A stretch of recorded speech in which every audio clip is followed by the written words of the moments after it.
Good evening. The June 27th, 2024 meeting is now called to order. First agenda item will be the Pledge of Allegiance. Would you lead us, please? I pledge allegiance to the flag of the United States of America and to the republic for which it stands, one nation, under God, indivisible, with liberty and justice for all.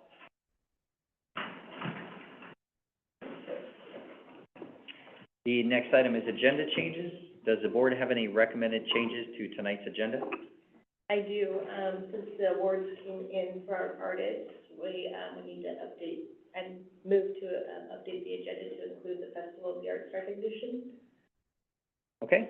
Does the majority of the board agree to add the Festival of the Arts recognition, which will then become item number 4, so we'll place it before school connection?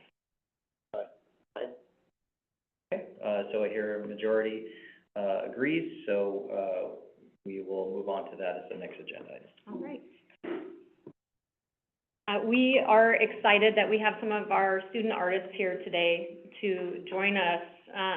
It was, I think, I don't know how many board members went. I think we had a lot of our board was there. Many staff went to the Festival of Arts this year, and it was just an amazing, amazing show. And I had the honor of being able to choose many different pieces for the Superintendent's Award. And so many of those pieces are on display out here in the halls and up front in our display cases. And so I just wanted to take the time tonight to recognize not just the artists that are here, but our artists that couldn't be able to join us tonight. And I know some of them have practice, so I wanted to get to that. Multiple have practice, so I want to go ahead and recognize those that are here. Yes, please. Right.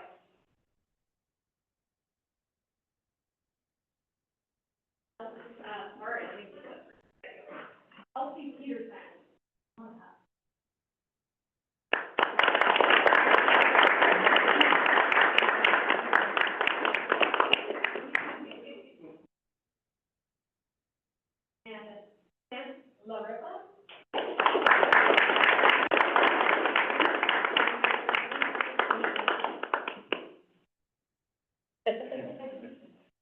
Everybody, also your parents can get a picture. Aubrey Moon.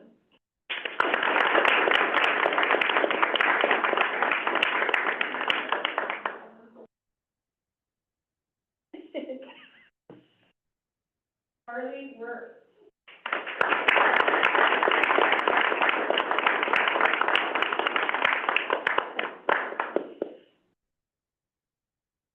And Nathan Munoz.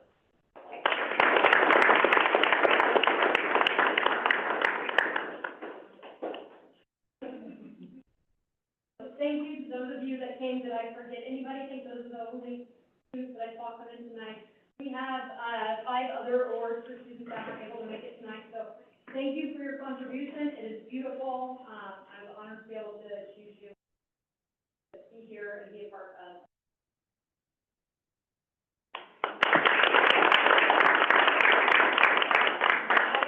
Great time to leave if you have. Get out while you can. Our audience is with you. There's the eye.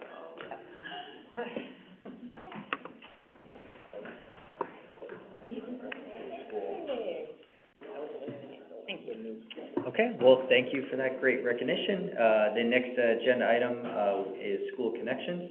The school connections on the strategic plan, district improvement plan, and school improvement plans will be turned over to Interim Superintendent Rachel Davenport and staff to present to the board. I'm excited to have our team here with live microphones so that I could hear some of the scratching going on. So I'm super excited to offer them the opportunity to use our new microphone system. So thanks for being here. They put together a really good presentation. Good evening. I'm Gwen. We brought the teaching and learning team to meet with you tonight. We went ahead and included a presentation that we're going to share with you this evening, and it really contains excerpts from the district improvement plan as well as the information from the school improvement plan. You'll notice, as we go through this presentation, everything is from a district perspective, but I'm going to call out in a few places, even though this is what we see as a district, we see some wide variation with some of our schools, and so I encourage you also, don't just look at the presentation, look at the school improvement plans as well.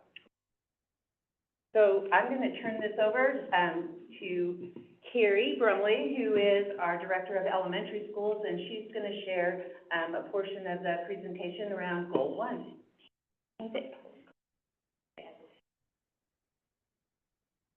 And go down, right? Hey, you know, we just don't want to get it wrong because that's embarrassing.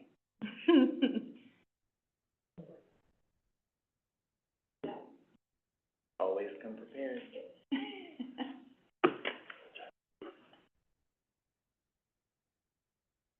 Our team always has a backup plan.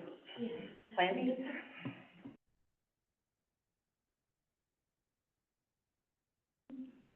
It should have was setting it up, so it needs to. I can just say click. Yeah, Yeah. there you go. No offense. Okay, thank you. Yes, as Gwen mentioned, I'm Carrie Brumley, and I'm here proud to represent our elementary education along with the rest of the team. So here we go. Click. So goal 1, which will come up first here in just a second.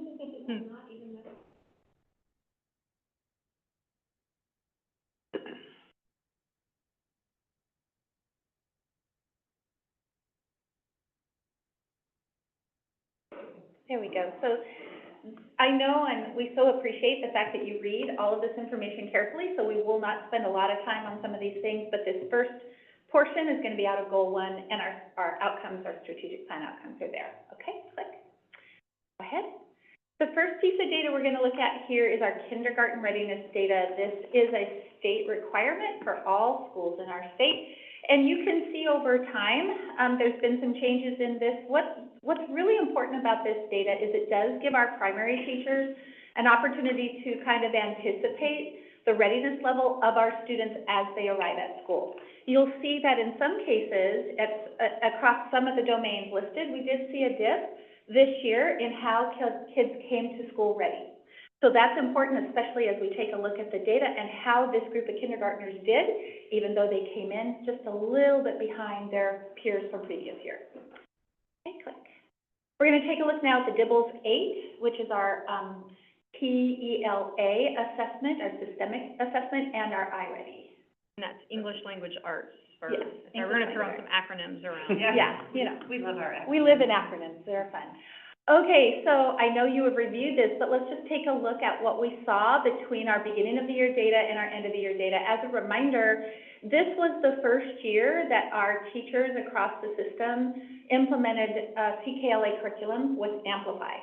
CKLA brings with it a tremendous amount of rigor, so much so that one of the things we heard from our teachers pretty consistently was some concerns as to whether or not students would be able to access it given the elevated rigor. As you can see, from the beginning of the year to the end of the year, we saw fairly dramatic changes, especially with our kindergarten group, which is significant given that they came in a little less ready this year. So that is what you hope to see, and that's how you know you're on track with an excellent curriculum, in addition to excellent practice. You can see first grade and second grade also made really nice gains. What's most interesting to point out here is the level of number of students, percentage of students who began the year well below benchmark, which is what the red line represents. So growth in all of our early learning grades across the system. Okay. This graph here now shifts us over to where we are in our mathematics for K2. This gives us a little different view. What we have on this slide is a year-over-year gain. So you'll see for the first column, the 22-23 spring versus the second column, 23-24, this is measuring different groups of students.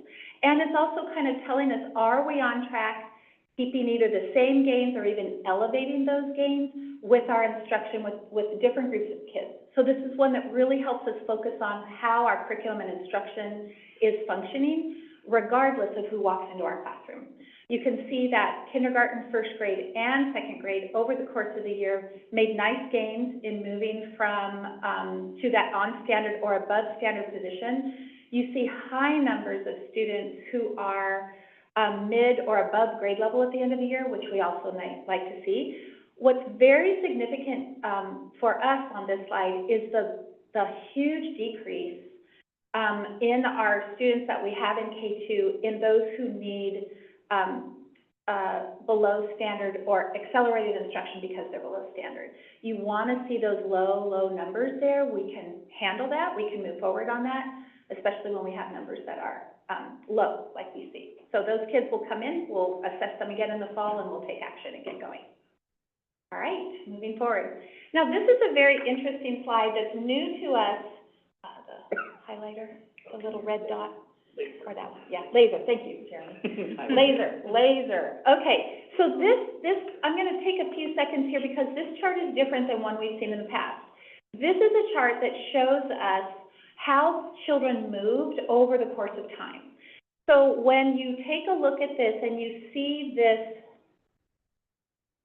and you have the first chart, the top where it says kindergarten, and I have an arrow there for you. When you see 150 students with that little red person, that means that at the start of the school year, we had 150 kindergarten students system-wide who were well below benchmark. Now again, these are the students that the iReady or the Walk-Ins data showed us were coming in with a little more difficulty or needed a little more support. And so what this chart shows us is that of those 150, am I good now? Oh, there it is, yay, okay. Of the 150 students, this second bar shows what happened with those students over the course of the year. So just this 150, you can see that 23, I think that says 27%, 13%, and so on. That's how they finished the year. This is significant because of that 150 students, most of those students shifted to either just below standard or approaching below benchmark, we call that, on standard or above. In fact, 64% of the students that started the year well below moved into a different level of performance, and that's really outstanding. So you can then see those numbers as well as you move down, 115 of our first graders, 119 second graders, and you can see how those students moved. By the same token, if you look across the chart, you're going to see that at the start of the year, these students here who were on standard when they got here, you can see what happened to them over the course of the year. And that is really great movement that we like to see. The big question we need to ask ourselves now is how did we accomplish that so we can replicate it going forward, which is what the schools talk about through their weekly PLCs and discussions of practice. Okay.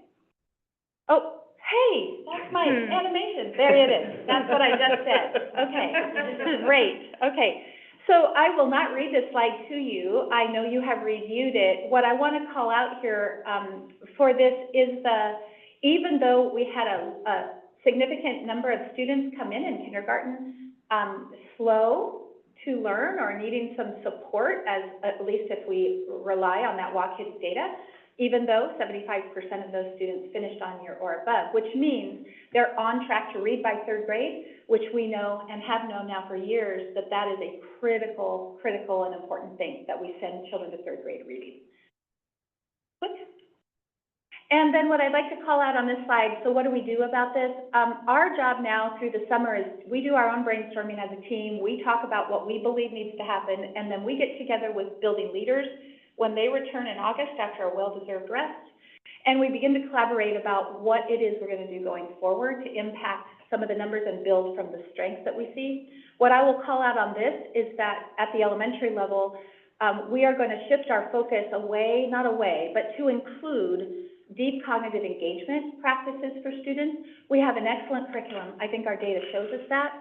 What now we need to do is ensure that we are bringing our teachers enough training and support so that they have those engagement strategies that really keep students focused, interested, motivated. That's the other piece of this puzzle that we need to continue to move things forward.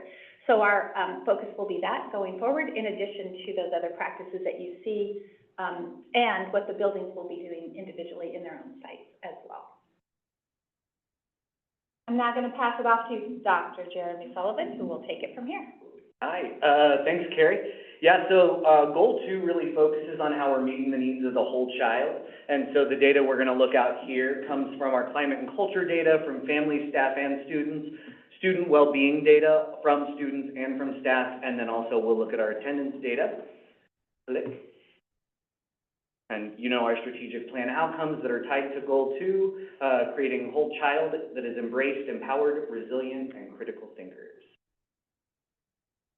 Okay, go ahead. So the first slide, this is our 3rd through 5th grade students, and you'll notice it says Panorama Social Emotional Learning, Student Competency and Wellbeing Measures. Whenever you see that title, that's going to be kids reflecting on themselves. So this is self-reported data from our students. I would call this a plateau for the year. You can see little shifts of 1 and 2 percentage points going down and going up. We didn't see really any shifts. We do with this metric, because we don't change the questions, we get that national norming there in the center. The positive feeling one, obviously being something that we're gonna be drilling down into ourselves, but also at the building level. And that's one thing to surface. This is one of those moments where the data here is gonna capture that high-level district, but really the actionable data that's going to produce outcomes for kids lives in that building-specific data within their SIPs and their connections. But we wanted to do the high level so you can see. The next slide is same survey, just from our 6 through 12 kids, so secondary. This one, while we do see the drops within the student well-being from the fall to the spring, one of the celebrations here is that we actually saw overall year to year a higher favorability rating coming from our 6 through 12 students when compared nationally from where we were in the past few years. And so year-to-year trend, positive, school year trend, plateau and drop, and we'll address why some of the beliefs within the drops that you'll see. The next one, I believe, is Really quick. Yeah. Can you remind me, so self-efficacy, not for like word for word, but how we define it with the Panorama survey? Yeah, so self-efficacy is gonna be centered around the belief that I can accomplish this, or I can achieve this task, I can reach my goal. We see that both in the student data within their SEL data, we also see that in our teacher data within the teaching efficacy category as well. So it's just the belief that I can accomplish the work, accomplish the task. Are the questions, especially at the high school level, pretty much left to the kids to read and figure out what it is they're asking me? Yeah, teachers are equipped to be able to answer the questions. Like all of the questions are available to everybody, so the teachers know sort of what to anticipate if the kids ask. But yeah, we definitely see the more guided survey taking at the elementary level, and then the secondary, they take it within their advisory courses, and it's just, we provide the space and the time. The other thing to point out is it's not required. Students and families can opt out of the Panorama survey, and the way they opt out of that is by just not engaging in taking the survey. Oh. So we make sure that that's available. There's no forcing of that, and so that So even with the kids, they can opt out? they can, yeah, absolutely. Question, Yeah. does this program, collect any, self-reported demographic information? We don't need to collect the self-reported demographic, luckily, and you're actually gonna see some disaggregated data here in a few slides, because since it's all integrated with our student information system and tied to our student accounts, we get all of that demographic data that we can use to disaggregate. Yeah. So this is our teacher perception of students. So this is the SEL measure that we're actually able to use for K-12, because the student-reported ones start at 3rd grade. And so you can see here the 10 categories that our teachers reported. Again, a little bit of a plateau. We did see some minor shifts towards the positive, with the largest shift being there down at the bottom of the social perspective taking. The interesting thing, when you look at numbers only tell one aspect of the story, and so one aspect that we're looking forward to diving into here is our students reported very small drops within their SEL skills and abilities, whereas the teachers reported a small increase. And so there's a story within there that we'll dive into, and again, that's a story that will become illuminated as we drill down deeper into building specific and where did things exist there. But it's really important for us to get the both perspectives so that way we can figure out how to move forward with the entire system on board. So now we're going to shift, that was SEL, now we're going to shift into climate and culture. Climate and culture data is also collected through Panorama, through our surveys, and then that information feeds into our student success data dashboard. So you'll hear Panorama mentioned, but this is a different way we use Panorama with our climate and culture. So the first is everyone gets surveyed, all stakeholders, being staff, students, and families, get surveyed on our school climate survey. And so climate topic, I should say. So what you'll see here listed at the top, you have certificated staff, so those are going to be our teachers. And then beneath that, you have our building level staff that are going to be in the support roles, such as paraprofessionals, office managers, secretaries, interacting with students in some capacity. They have a shortened version. And then we have our family member survey that goes out to all of our families' email addresses. And then we have our students 3 through 5 and our students 6 through 12. What you're going to see in this slide and the moving forward one is that we have work to do. You're going to see there drops across the system within our culture, not major ones, but if I see a 4-point drop, it's going to catch my eye. And we definitely see that, and I think we have to acknowledge what our system has gone through over the past several months and the impact that has had throughout the system. The point is, the numbers are what they are. I don't ever believe in discounting numbers. You face them head on, you develop plans, and you find where your inroads can be. And with all of this data, climate data, I can tell you that our team is taking it very seriously, and we're going to be enacting some pretty big positive initiatives and things to rally the community and the kids and the staff and all of us back together. So I wanted to preface that as we go through here. I'll just go through the slides, and if there are specifics you want to know, then we can go there. Yeah. Was this taken in June or May? Or? This was taken in April. Oh, April. Yeah, so our 2 collection periods. April. Yeah. April. So We didn't have anything going on. No. just a few things on the plate at that point in time. But again, these are the people within our system that are taking the time to share with us their hearts. And so we have to take it seriously, and we have to, there's some work to do, but it's positive work and good work. You were saying the window collections are? Oh, yes. So fall collection happens at the end of October. We have a 2-week window. And then spring collection happens the last week of April into the first week of May. And so that's also good context to have. Will you go to the next slide? So these are the other topics that we survey. So we have school belonging. That's a student-only topic. We have school teacher and student relationships. Again, it's a student-only topic. And then our families are asked their questions in regards to school fit. As you can see here, drops across the board. One of the drops that I found most surprising when I'm living in our numbers is that 3 through 5 student population. And so it's going to be interesting looking on that as we go through the years, just because our elementaries have really been diving into their MTSS blueprint work and implementing those blueprints now, and that also covers social emotional learning and developing that school community. And so I'm wondering if that drop also couldn't be tied to kids gaining more of an understanding of what it means to belong. And so that's one that we're obviously really focused on because we have a very specific strategic plan metric for it. The only other thing on here was just the school fit for the family. Again, saw a little bit of a drop within that, large variance when we disaggregate that information by building. And so again, something that our buildings will be living in a little bit more to see what steps maybe their family's asking them to take.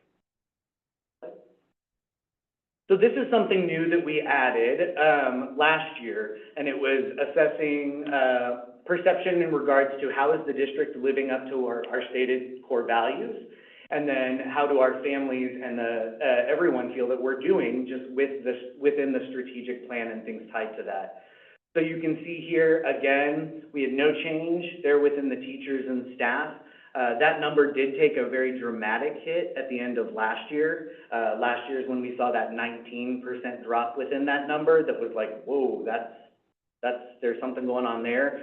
This year, we pretty much held steady, but again, I don't think anyone would say 34% is where we want to be. Are we at the point where we've cleaned up that staff data? Yeah. Okay. Yeah, where it's all pretty solid now, especially in like, now I will point out, we don't get 100% staff participation. And so we do get a much higher percentage, varying by building, generally within about the 70 to 90% range. But just for clarification, because that sounds a little weird, basically we had, staff that had already departed, so they would kind of count towards the numbers, and it was doing the data. yeah, mainly on our response rates data, that was the one. We had, different, because it all pulls from Skyward, and it actually allowed us to really do a lot of data cleanup on the Skyward, because we would run those reports, and then the principals would say, this person doesn't work here, this person's no longer here, or this was a student teacher and they left. And this year, we were able to really, both collections had perfectly clean rosters. Yeah.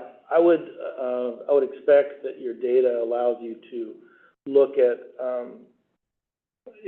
not just judging the district as an entirety, but to actually look in specific areas that, okay, our numbers are different here than they are over here, and allow you to bore down in and find out. Yeah. Okay, what's the issue here? Yeah, absolutely. And that's what's really great about the new dashboard that we have and the way it's set up. And now our whole system has access to it. This was the year that we were able to give access to all classroom teachers as well for their kids, is we can drill down to an individual student.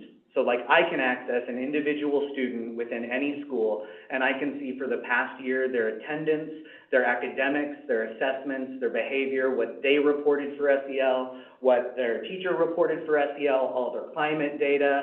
I can also go in and see constructed responses that they've given to surveys. And so if I'm thinking like from the perspective of a classroom teacher, once they gain access to their rosters next year, they could really have a really good handle on the kids that are coming into their system, or their classroom, both from an academic standpoint and from a social emotional learning standpoint. Will they be able to see that before school starts?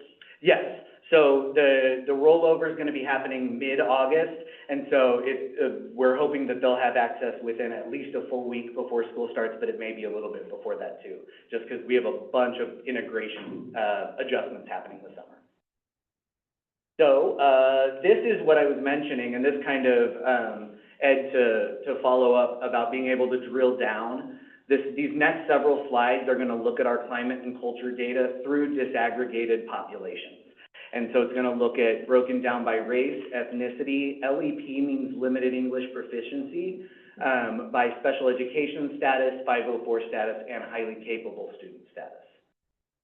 So the first slide, what you're looking at here, so this is a question. Yeah. Are students that are 504, they're not also included in SPED? No. Okay. No, 504 falls into the medical needs. So for 3 through 5 students, what you're seeing here is you see the disaggregated populations that I mentioned along the left, and then you have our different topics that we use for students, the different categories going across the top. The first line there for all is going to be the aggregate score for that population of favorability. If it's a green box, then that group is higher than the aggregate. If it's a red box, that group is lower than the aggregate, and then beige means they've stayed the same. And so you can see here, at the district level, there's a variance in what our students are saying in regards to their climate and culture data. This is good for us to see. The meat of this data lives at our building level, about what are our kids saying about within that building and how we can drill down. So one thing we started last year and we're continuing this year is really purposeful getting into these numbers, facing them, and then taking action based on what we see within the numbers. And again, we do that at the district level, but the real progress happens at the building. Go ahead. Next slide will be the same data. It's going to be for the 3 through 5 students, or the 6 through 12 students. Again, set up the same. You'll notice that the 6 through 12 student data across the board is lower than elementary student. That is nationally normed. That's something we see across the board. But then as you look down in here, you can see that our students are reporting very different experiences depending on the category and depending on the identifying characteristic. And so for a goal of meeting the needs of the whole child for all of our kids, this data is very important to us. Especially then, you add in our family perspective. This adds another sort of layer to the conversation because sometimes our family perspectives are very different than our student perspectives. And so how do we work on helping bridge that gap? So for example, if you go back to the previous slide, Corey, you can see here, and it's in both of the first two slides, but our highly capable students report at the secondary level either at or above the aggregate in every category, and then our highly capable students at the 3-5 level actually report above the aggregate in every category. But then in our parent data, we have our highly capable parents reporting scores below the aggregate from the others. And so again, there's a disconnect there in that experience, and so we get to live in that story and try to figure out how we can bridge those gaps in perspectives. And our last thing for goal 2 is just looking at our attendance. The overarching goal is, can we rebound or have we rebounded from COVID? So the next slide breaks down our attendance data. You can see that winter continues to be the lowest drop, that winter checkpoint, but then there is that rebound within the spring, and so we are still showing that within the district attendance, we are moving in the right direction or holding steady. I also know that there's additional attendance initiatives and stuff that they've been looking into, and I know Val Anderson on the teaching and learning team has been working closely with our buildings throughout the year on purposeful things to continue to trend positive for attendance. I think historically, pre-COVID, like 94. Yeah. Still a little bit lower. Okay. Whereas, I think it's a shift to not just for, student attendance, but a shift for staff attendance, for the health and well-being of the classrooms and the community. We are saying stay home when you're sick, Yeah. where before we used to reward people for coming to school sick and coming to work sick. Now we're saying, if you're sick, please stay home and get better. It's, you know, I don't know anecdotally if it helps with the spread, having a kid in elementary and a kid in middle school right now. It's, they spent their fair share of time at home with colds and coughs and RSV, this year too, and they were genuinely sick. And I know one of them didn't even make a 90% attendance this year because of RSV and some other illnesses, so. Yeah, I agree. I think that's a good point. and, I'll cover it in the next slide. We'll get to the slides. Could you- Pop them all up, I didn't know they were. Can you go back one slide? Yeah. The yellow means what? The yellow means that group reported the same total score, favorability score, as the overall population. So like if you look here, under school climate, that's 62. Oh, I forgot we got a laser. Whoa. Did the laser do that? I don't know. Oh, it's working. You might be able to take over. Oh, Okay. we're good.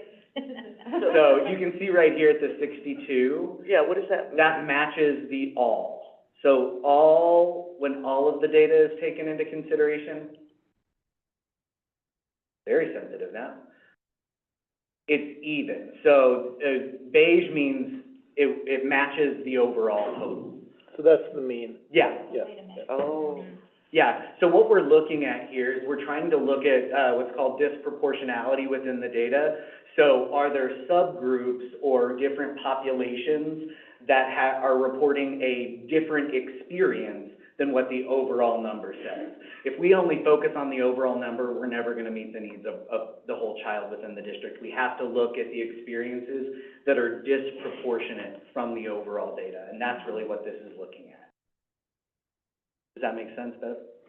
well, except under school fit, Mhm. the white has 60, Mm-hmm. And then, and under, See the all on school fit at the top, 60. so you have school fit, 60, and then the two yellows are also 60. oh, okay, I get it. Whereas the reds are lower and the greens are higher. Okay, I see, okay, I get it. Gotcha.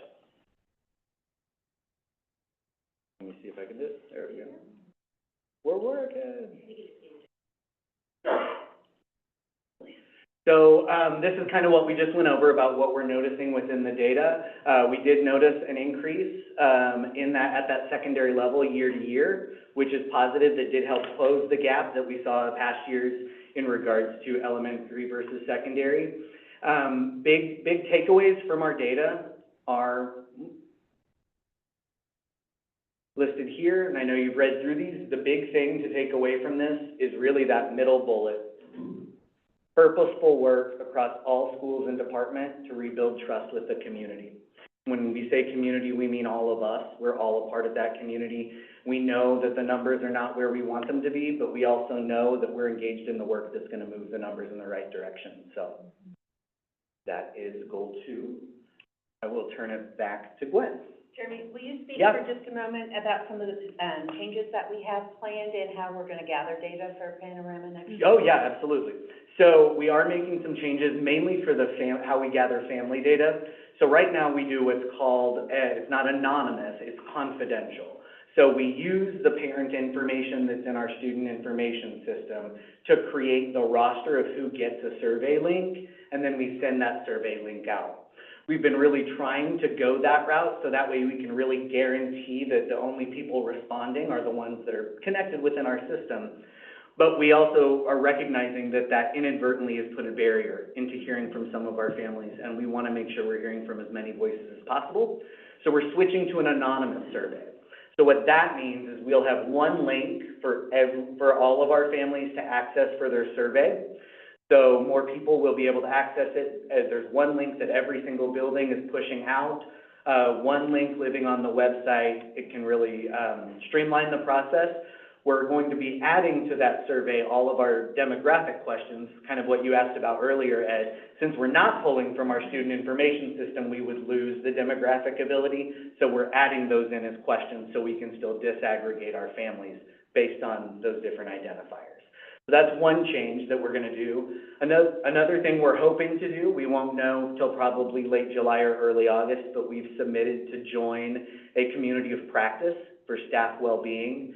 This is a partnership through Kaiser Permanente and OSPI to really focus in on, as first step is developing a strong district-level committee with all stakeholders identified, and then engaging in the collaborative work to provide the wellness services that our staff needs through this current time, just coming out of the pandemic and everything. This is the second year they've offered it. There are only eight spots, but we got our application in, so hopefully we'll be able to join that and collaborate beyond our walls to move just the culture and wellness of our system forward. I have one other question. So we have a lot of families where the kids live between 2 homes. Mm-hmm. Will anyone, either parent have access? Yeah, so with the change we're making, anyone has access. Oh, it's just going to be a link that they click on and can take it. Even community? Yes, but the intention is they're not experiencing what's going on inside of the classroom or the communication from staff about their student. And so it's not intended for, community members who aren't connected to the schools to have feedback loop. But if people are coaches or? That they have access to Yes, respond, yes. Okay. Yeah. I'm just thinking, while I'm thinking about it, I know, previously there were some discussions about some events that occur before school starts. It would be great, if we're able to, I would be happy to be helping and disseminate some information, whatever that may look like, flyers or just encouragement, of families that I interact with or at events or different things. So I just keeping that in mind with our time frames. I know everything will happen fast, but, I'm happy to be a part of whatever I can to help kind of get that info out there. Yeah, absolutely. Some of those events had The collection period is going to be, we're adding 1 week to the collection period next year, so it'll be a 3-week window. We did that purposely to extend it over conferences, so that way we can hopefully catch families when they're coming in for conferences.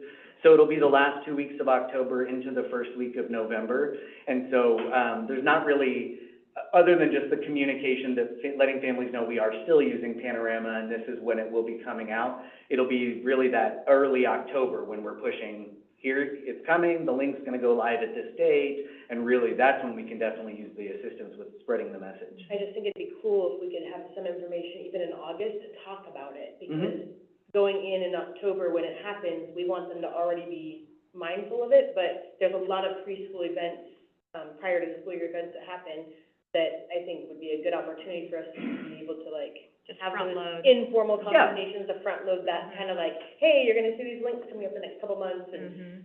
anything we can do around that, I think the better we can get people comfortable with the idea that you're gonna be seeing these emails, and you're gonna be having these requests come out, you know. Anyways, any opportunity for that, I think, would be a positive. Absolutely. What we'll probably do is just draft some of that preliminary talking points information, Yeah, so that way all of our buildings can include it in their back-to-school stuff. that'd be awesome. And then, once everything's locked in, I'm also hoping to pre-send the survey of, in a week, the link's gonna go live. Wanna start thinking about your Yeah. responses? Here's what the questions will be. Because we definitely really wanna increase who we're hearing from. Thank you. Uh-huh. All right, next slide. Great. Yep. Up moves it forward. All right, we're going to talk about Goal 3. Goal 3 is success for all students and talks about equitable access and opportunity. These are some things that we've thought about a lot, especially as we dig into our data. And as I mentioned earlier when we began, you see different levels of that data when you look at school improvement plans versus the district improvement plans. This is where we can dig in and see, do we have equitable access at all of our schools? And you'll see in the data, no, not really, we don't. And so we're looking at ways to increase support for the schools where we're not seeing the same level of proficiency for students, because we need to provide them what they need, which may be a little bit more in some of these locations. So we have Megan Swicky will be joining us, and she will be doing some of that work with us around systems and supporting schools, in particular our schools that receive title funding.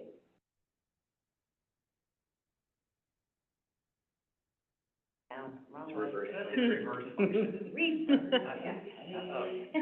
I think Megan's experience at that secondary level is gonna be really important. Amazing, yeah, we're happy to have her working with us on this. This is very similar to the slides that you saw in Goal 1. If you remember, Goal 1 was about K2. Now we're going to start looking at our data for our 3rd, 4th, and 5th grade students. These slides are used throughout the course of the year. This is the data that we monitor fall, winter, and spring, and it gives us real-time information about if students are progressing as we believe they should be, or do we need to adjust our instruction and do things that are more targeted to meet the needs of our students. The interesting part, when you look at these slides, we're noticing a pattern when you just look at the colors. The blue and the green are at or above grade level. The yellow has become very small in our system, and the above and the red, the well below grade level, are the largest portions now. So this is some important information for us. It's not the picture that we're used to seeing, where there's normally a lot more yellow. We've done a really great job of moving kids who were close to grade level into that grade level, but we need to put a lot more effort into those students that are further below grade level, right? Well below. So that's a real targeted intervention type of system that we'll continue to work on. The other thing that we talked about, Carrie talked a little bit about, we have new curriculum. In the past couple of years, we've done a lot of curriculum work at elementary. 2 years ago, we implemented iReady Math. So this has been our full year of implementation. And this year was our first year of implementation for, we call it CKLA, stands for Core Knowledge Language Arts. And the level of rigor in this curriculum is much higher than the rigor was than what we had in our previous curriculum. When you start with your K1, 2, they come in kind of those fresh slates, right? Like they started at the beginning of the program, they're getting all the information. we dumped our third, fourth, and fifth grade students halfway through their elementary career into a new curriculum that has much higher level of expectation. So this has been a challenge, and typically, when you implement new curriculum, you get what we call an implementation dip.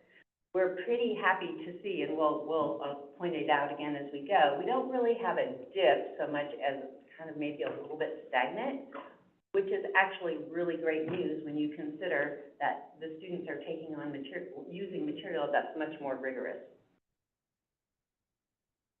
So this is, I told Carrie she was gonna have to explain this side. This side is crazy, but again, it just highlights the difference. See the difference where we have so many, in the blue and the green, and in the red, and the yellow has really shrunk. So it really gives us information about where we need to target our resources for next year. And this information, often we say our spring data collection is more reliable than our fall data collection because the kids haven't been reading and doing their schoolwork over the summer. We have the summer slides. So if they were scoring well below grade level this spring, we can hit the ground running in the fall because they probably haven't just all over the summer gotten all better and all caught up. Just carry circles. I like animation. There you go. True. So again, this is similar to what you saw for K2, but now we're going to look at our middle school students and the progress that we're making with middle school. And I included, over the course of the year, we saw gains, we saw changes. I think all of us look at these numbers and take a deep breath because those are not the numbers that we want to see.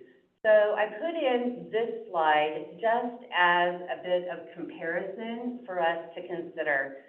So for each grade level, it will show you the national norms, the national scoring year to date, because this program is used nationwide, and then the Washington year to date scores, and then there's our column there for North Kitsap. So we, just to give it a little bit of context, we're not the only one only district that's working really hard to move our student scores, and in fact, we're typically ahead of the state as a whole. And this is based on the SBA? No, this is iReady. iReady. iReady. Yep, we're gonna get to SBA, or M-Class and iReady, yep. So the same type of thing that you saw for the younger students, and this is for mathematics. We saw some really nice gains with mathematics this year, which is very encouraging because it's our second year of implementation. So we're getting past that expected implementation dip, and the teachers are feeling really confident. They know what to expect. They've had a lot of professional development. And we're getting really great feedback from them in terms of they like the materials and they're feeling better about how students are progressing through them. And here's our 6th through 8th grade. iReady is only available through 8th grade, so we do not use this with our high school students, which makes it in some ways a little bit more challenging for us because we don't have as much data available on this type to work with our high school kids. So when nationwide, is iReady comparable to the SBA assessment? And so we're tracking that, right? And this is the second year we've used iReady. The correlation is very strong. Very strong. I would say if iReady were here, it would be one of their claims to fame. They actually provide us a proficiency report that after we take the January benchmark, it gives us the opportunity to get a prediction on what students will very likely be at standard for the SBA. That's really important information for us, so long as we know what to do with that information from an instructional standpoint. So here's the comparison again, still leading ahead of the curve, right, with where the state's at, and definitely we all have a lot of work to do. We'd like to see these numbers change. Right, Carrie is gonna talk to you a little bit about student growth. So this is just a teaching slide. I know you've read it, but just to clarify, typical growth, is something that's used statewide, as a term, and that just means between point A and point B, students move at the level you would expect them to. Stretch growth is what you need to close gaps, meaning they're exceeding the typical growth you would expect in a year. Yeah. All right, so this chart shows you a little bit of a visual of how we did in the typical growth space. So you can see the percentages of students across all of the grades in 22-23 who met their typical growth as what would be expected. And then for 23-24 at the bottom, and I know you breezed this and you can kind of see where the changes are. Just a reminder, this is different groups of students. This would not be cohort data unless you read it, oopsie, from left to right. So here would be kinders from last year. Here is your second graders who were last year first graders. That's a way to look at it from a cohort lens. And then this is your stretch growth report. We want to see darker blue than what we see here. We want to see higher bars. This is challenging to reach, but it's very reachable. It really comes down to how instruction is delivered, and this is where we as a system need to be supporting our teachers with the training and the strategies and the ongoing support that they need, especially for those groups of students who are performing well below standard. We've got to be reaching stretch growth for them. So to that end, this chart gives you a little sense of where, depending on where you started at the start of the year, if you were a child, for example, in that mid to above grade level, you can see that across the board, growth was outstanding. That was excellent. Dark blue, that's what we want to see. When you move down a little bit, you can see where the pockets are where students made typical growth, and that's great. And you can see those areas where we really didn't have the percentage of students hitting that growth mark that we want to see. When you correlate this to the grade levels where less growth and achievement was demonstrated, you see those pieces come together. So again, that dark blue and that stretch growth approach is where we need to live. Principals know that, teachers are learning that, and that's really where we need to plant our feet. So another thing to consider as we look at this growth, we know, and research has told us for many years, that what it takes us a small amount of time to teach a primary student, a student early in their educational career, takes much longer to teach if the child, as they get older, right? The intervention that's required as they get to third, to fifth, to eighth, to 10th, it just increases exponentially. So making that kind of stretch growth is harder and harder and harder as the kids get older. But if we don't make the stretch growth, if we just continue the typical growth, it's just parallel. So if I'm well below grade level and I make typical growth, I'm still well below grade level. I'm higher, but every year I continue to be behind grade level. So we need that stretch growth so that we can bring kids up to grade level. So how do you, what are we doing to implement stretch growth?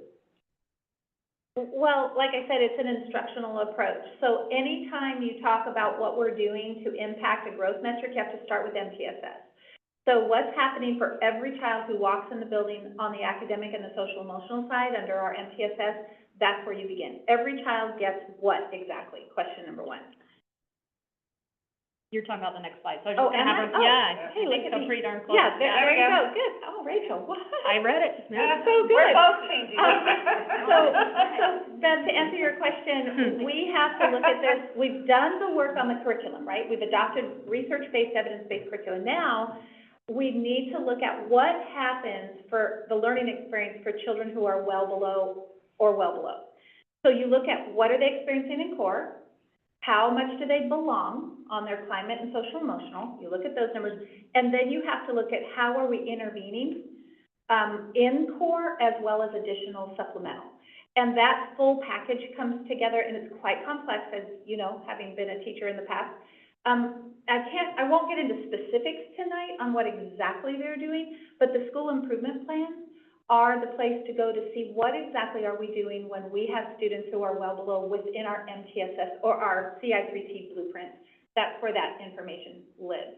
But it's an instructional answer. So that's the reason we're shifting our focus this year to instructional technique, focusing on cognitive engagement. Yeah, that's a new term to me, this stretch growth. Yes, it's an I-ready term, actually. We would have called it acceleration. Oh. Yeah, it's it's accelerated growth, like Gwen said, where you are expecting students to grow further and faster in a year in order to close the gap. And it seems to track too, when I look at those middle school years where you don't see as much stretch growth, those are also happen to be the hardest for SEL, I think, in growth that way. So it stands to reason that our kiddos in those age groups you see that different level there. I mean, it's tough times. Yeah, It is. it's Middle also school the years. place, when you move from primary to elementary or intermediate, the rigor changes, how much content changes, the expectation to write more changes. Everything's changing. It really does. It's a reality. So, yeah, I think the data tells us a story. We have to learn more about the story, but it's not a shocking story. What we want to see, though, is the impact of the primary coming up and continuing that growth throughout as the curriculum begins to impact our 3 through 5. So. Yeah, it is interesting how the difference between the K through 2 and the 3 through 5, and that's kind of how you group your data too. Yeah. To go do that. I mean, there's any chance there's any difference in MTSS actions for those? Well, I will tell you, and Craig can speak more to this even than I can, but as students move up, there's a couple things that happen. We do a lot of small grouping and regrouping at K2, and kids are like, yeah, great. But you know what happens when you go to bring a child away from their peers at 3rd grade, 4th grade, 5th grade? What kicks in is the social competencies. They begin to notice that they're getting this or they're getting that. As they move up through the years, that opportunity to intervene it's different. It's just really different. And Gwen and I were talking about this today. That has to be where we turn our focus now, is what exactly, kind of your point, Bev, what exactly at 3 through 5 are we going to do? Because Gwen said it really well today, they're going to be getting readers now. And so how do we make sure instructionally and through really strong planning that they are continuing that rigorous, engaging instruction throughout? The kids developmentally, though, they're just different. And if you've ever been in an elementary school and spent a lot of time, you know that they get to 3rd grade and it's like, what happened to you over the summer? Because you are not that little one that I thought I knew in 2nd grade. So it is definitely a complex issue, but one that I know once we bring this forward as a high focus area, the schools are equipped to get it done. It's just a matter of finding what it is that we believe will work and adjusting it quickly enough if we're finding that it doesn't. So data becomes absolutely critical, progress monitoring. All right, we're going to head into a few slides now that are going to, we're going to talk about current SBA scores for this spring. And I probably should have made it bigger. There's an asterisk up there, and it says preliminary in a couple of places. So we went in knowing that we needed to have our materials ready for this meeting tonight. We went in and grabbed scores off of the OSPI, but not all the scoring is done. And there's always a cleanup period of, and data will change, continue to change. So this will not be the final data that we have in August, but as of June 11, this was the best read we could get on what was happening with our SBA data. And we have the data presented in 2 different ways here. So you have the chart at the top that shows for the past 3 years at 3rd grade, typically we're seeing how the scores change for 3rd grade. But those aren't the same kids each year at 3rd grade. So the chart on the bottom, we've made a graph to show cohort data. So if you were to look at someone who was in 3rd grade, so look at that first box up on the 21, 22, so the 49.8, then the next year when they were in 4th grade, that cohort, that group of students, scored 56.8. and then the next year, 58 this year. So you can follow that line to see. One of the things that we're trying to watch very carefully, especially as we see those primary scores start to come up, is as our students, the proficiency levels are higher, we have to maintain that as they get older, right? So we want to see the increase over time, third, fourth, fifth, and then on into, and another big transition is between fifth and sixth grade. A lot of things changed for students. Now we have that dashboard that our sixth grade teachers can see how students performed in fifth grade. They can look at all of their previous academic and social history, but we really want to keep an eye on that cohort data as well as just the every year, third grade, fourth grade, fifth grade approach. You know, Lynn, I think that's so important to look at the cohort, because, you know, this year's third graders aren't the same as last year's third graders. Yeah. But if you can watch that same group of kids over time, you can really see, does our population stay, consistent? I've taught in some districts where that population We're more moved stable so here, much yes. that it wasn't stable enough Mhm. to really get that data. And are we pretty stable? We're pretty stable, yeah. Mhm. And then we have the same conversation for math, all the way up through the high school math scores. And so again, we're watching, if you start in that third grade, that first box in 21-22, we had 45.6, and then the next year, that same group of students scored 52.4.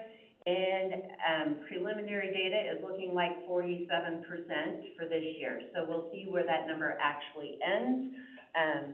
And we're hoping it goes up, but a lot of the scores were in, so we'll see, right? This is the work that we watch and we wait to see. You can also see, I want to just reference one more time, this is district-wide, and we see some huge differences between scores in some of our elementary schools. And we see some difference between our middle schools. So the school improvement plan tells a different story than just the overall big picture. So can we backtrack that group of tenth graders and say, gee, where were they in seventh grade and fourth grade? Well, unfortunately, we have a big gap because of COVID, Oh, yeah. where we had years where we just didn't get the Okay. data. And then the test changed. The test change and then the importance of the test, quite frankly, changes. They don't have to have it to graduate. So it is one option to have, and so really, Wait a second. and I can let Craig talk about it. He will in just a minute. Oh, sorry. Yeah. Yeah. Hang Go on, ahead, we're Craig. really Sorry. close. Hang on, I'm gonna let Craig talk. Oh. Yeah. Oh, that is Yeah. a big change. Yeah. So we're gonna pivot a little bit to instructional technology. Instructional technology does live within Goal 3, equitable access, largely because what was behind our initiative for going one-to-one was achieving equitable access for all of our kids. So I mentioned when we submitted the mid-year data, or the fall data, that we're using new questions in the instructional technology category this year.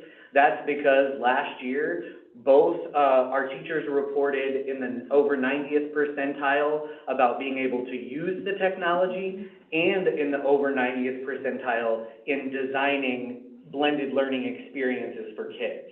So purposeful use of that technology. So since those scores were where they needed to be, it was time to really take it to the next level, which is purposefully using the technology for skill building for kids. And so that's really what you can see here. We ask about giving students more ownership of their learning and then personalizing the learning, using technology for that, again, building that student agency. And then the other 4 questions focus on using the technology to increase students' communication, collaboration, creativity, and critical thinking skills within the classroom.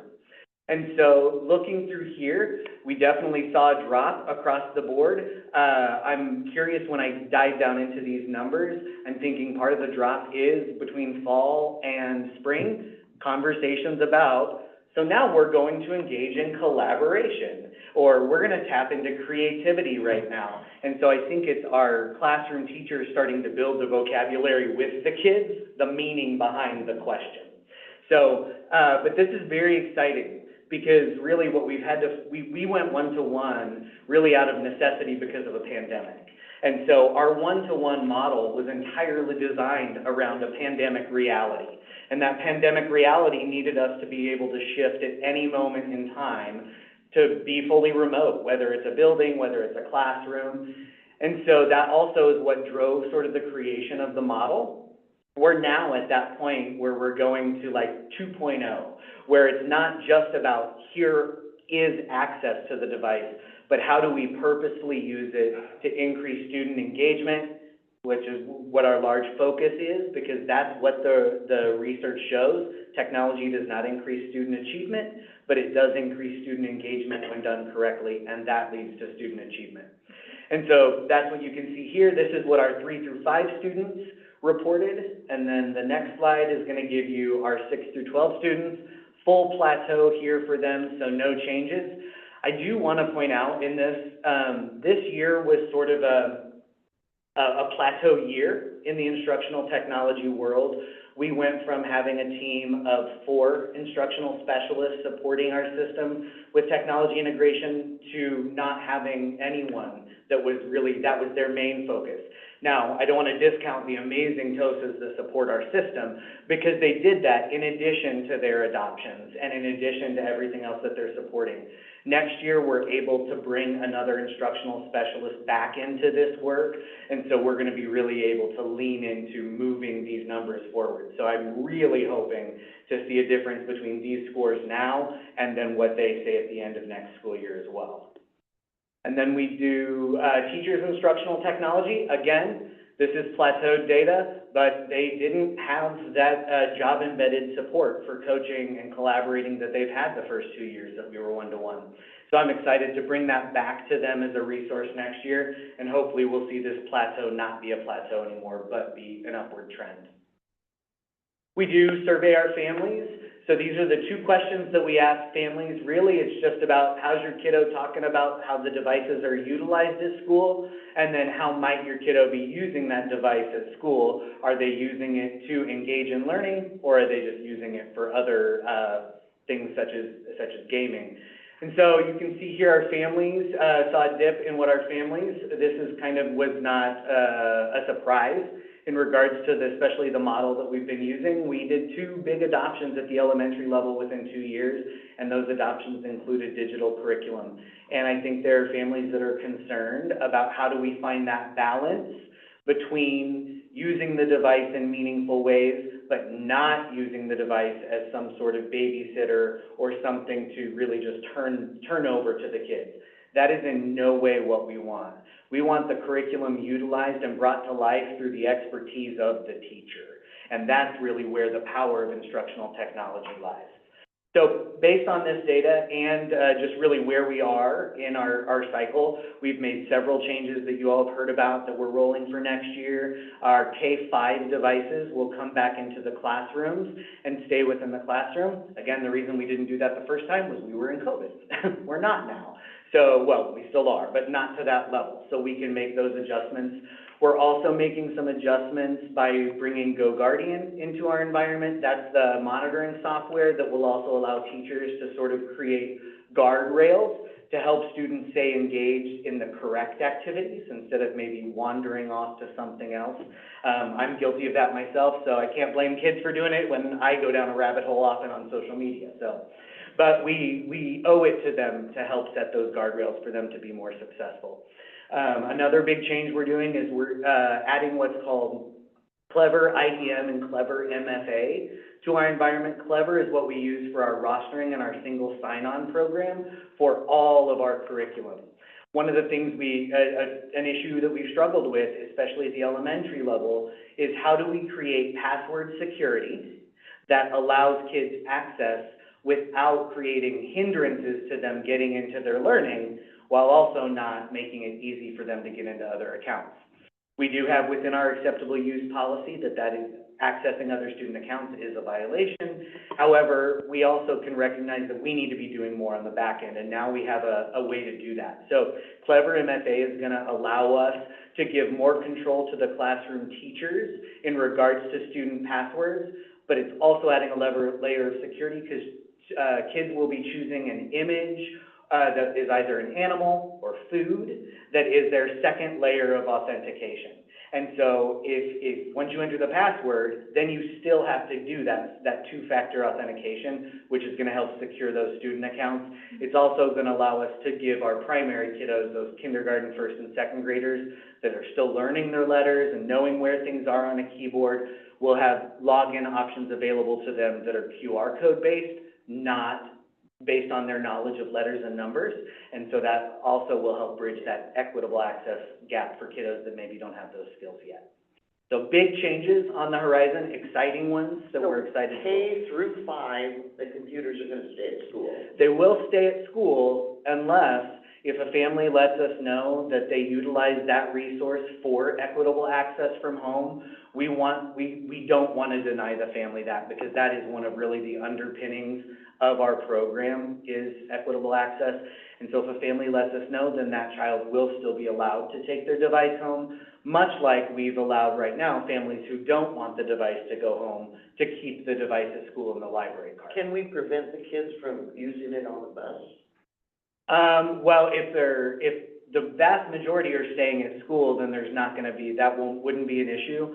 The tricky part for us on the bus is that crosses over into parent time. Yes, And so, parents have the ability to do that. They Okay. can limit what time those devices are Okay. accessible. yeah, So that would be really important for parents to know how to do. yeah, well, Jeremy's gonna have, there's gonna be, he did this year too, and hopefully next year it'll be better attended. Yes.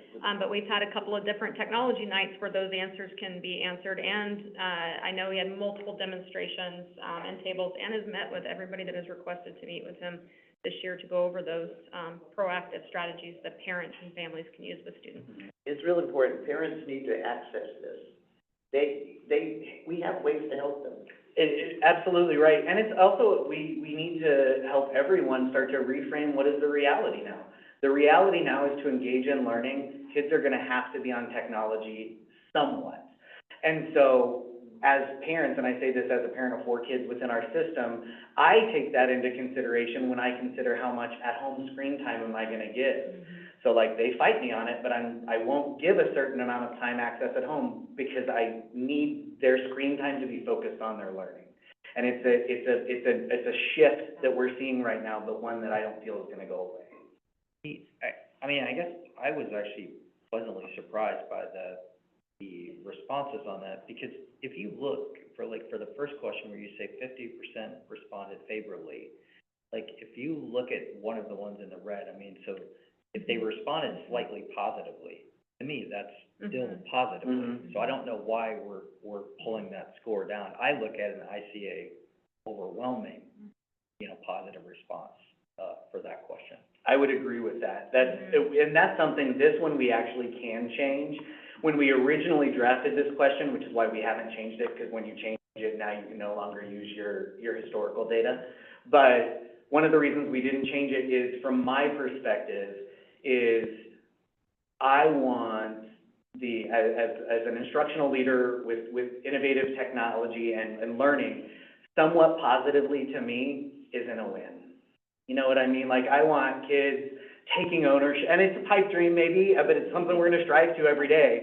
I want kids taking ownership of that learning and being super excited. So somewhat for me, but that's something we can, as a team, we control these questions. I just don't want us to take drastic measures, where we're gonna limit access to those devices. Those are critical for a lot of kids within our to do that. Absolutely. Yeah, just to add on that though, we did survey and talk to the principals about this, and they were overwhelmingly in favor of having devices remain in schools because they've had so many families want that. So the choice will be there, but for the younger students, we did dig in a little bit and find out what the stories were at the schools before any decision was made on that, and it was unanimous. Yeah.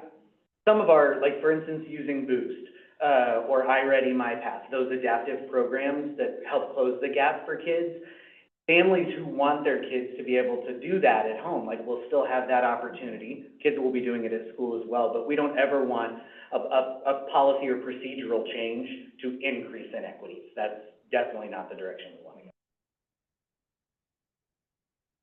WIDA.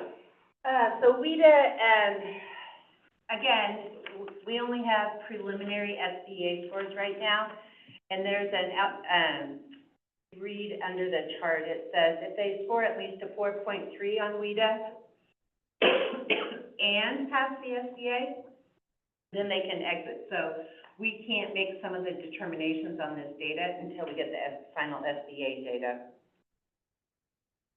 And I'm going to let you, or you have read these. I do want to jump in with something, some information that we received after this was already posted on the agenda.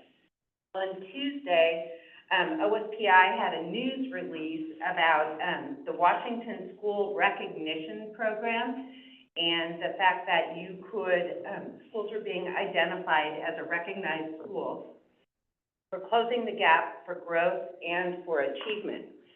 So we have some good news to share.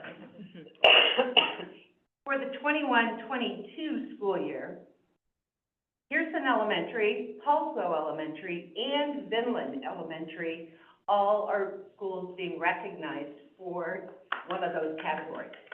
Wow. All right, guys. One or more. One or more, right? So we'll have a big celebration about this. The schools are gonna get banners, and we're gonna play this up big, but it's breaking news, and I wanted to share it since we're talking about So that all was this data. Pearson, Vinland, and Tulso, for that's two 21, of our 22, largest schools. right? Gets better in 22, 23. There's more. Yeah, there's more. For 22, 23, Pearson, Options, Tulso Elementary, Tulso Middle School, and Suquamish Elementary School Ooh, are being recognized. great. So there's pages of schools that are being recognized. I may have looked at our surrounding districts. We have more. Go North Kitsap, right? Yeah. So Another you'll good be hearing reason more to stay about in it. North. Pardon me? Another good reason to stay in North. There you go. Very exciting.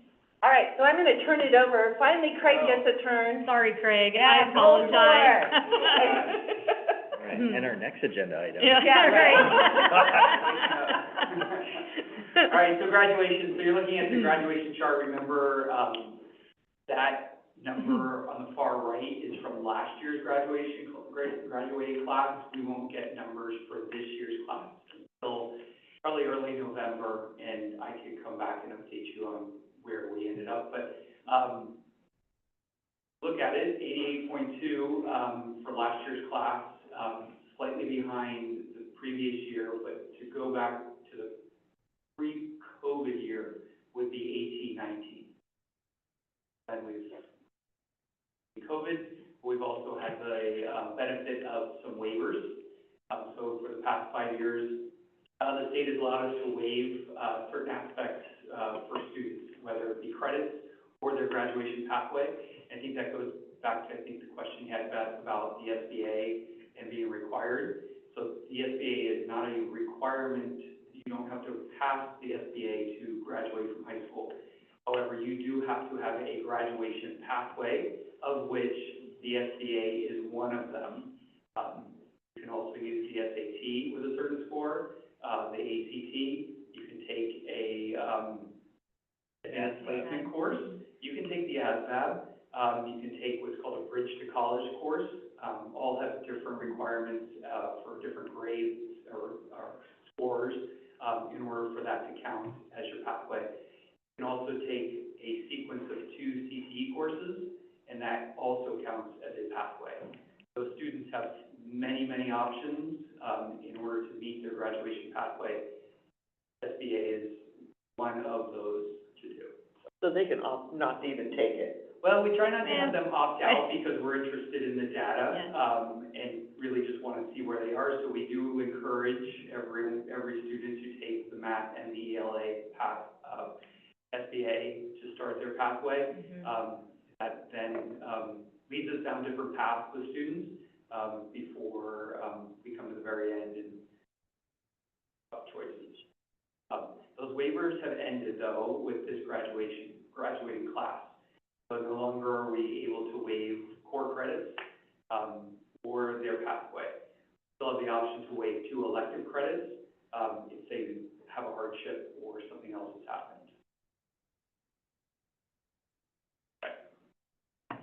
The other metric we look at is our 9th graders on track. Again, this won't get updated, so this is last year's number, but you can see the pre-pandemic number of the 18-19 of 79%. Most everybody got all their credits once the pandemic started, and then started to build back up. So 9th grade year, very important year to get kids off on the right track. So our high schools are always watching to make sure as many kids as possible can earn their 6 credits in that first year so that they are on track to graduate at that point. We've got options if they're not, or if they fail a class, but we'd rather get it done on the first round instead of trying to scramble. We have other options for them to either recoup that class, credit recovery, pass the next class and use a mastery-based option, or take a summer school class.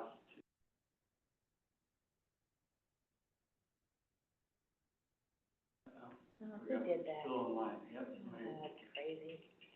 So pretty similar to last year, we're expanding the use of the dashboard. So this year, our teachers are now able to go in and look at the dashboard, and they can see their students, particularly their advisory kids, to really keep track of where they're at and make sure they're getting the help that they need so that they stay on track for graduation.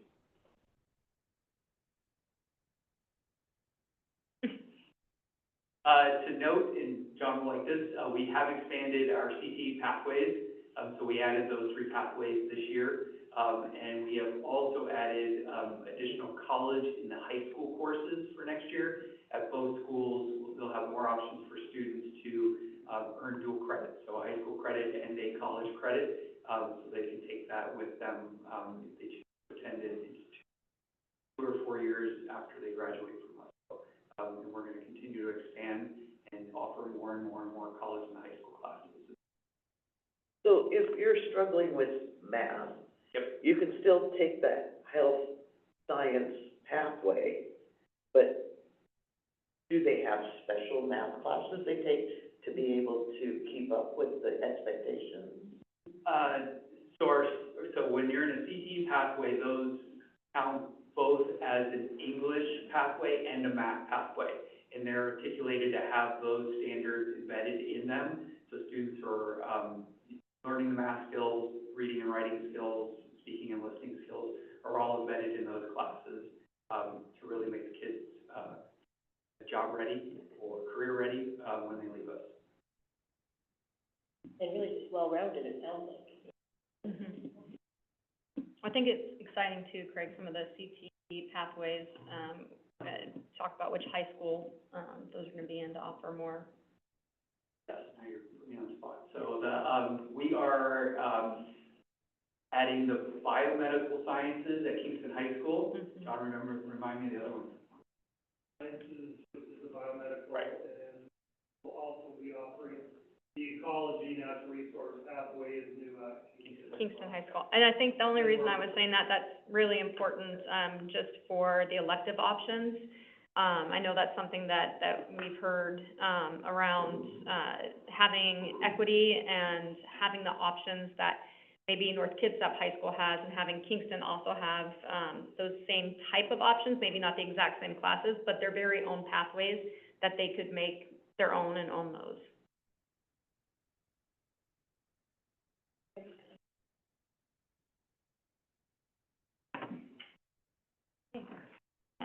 Sorry, I should have let Craig end on it, but I had to talk with one. I mean, they did such a good job, I had to talk. Gosh, I'm glad you did that. Yeah. Are there questions for the team before they get to step away from the microphones? Questions? Well, I'm just a little more interested in what's happening at 8th and 9th grade, so that the 10th grade SBA math will get the support it needs? Because I'm wondering, is that math test at tenth grade, is it geared towards kids that are going into engineering at college level? I mean, is it way beyond what a regular person would need in everyday life? Or, I mean, and I know tenth graders can sometimes blow these things off and say, I don't know, choose A, you know, instead of working it out. But it just seems like, I mean, that score going from 42% down to 32, I mean, that's not very many kids that are proficient.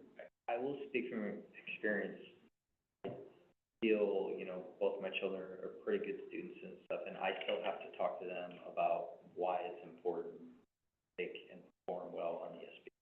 I don't know why we have to continue to keep pushing that message, but it just is what it is, so. Is that part of the?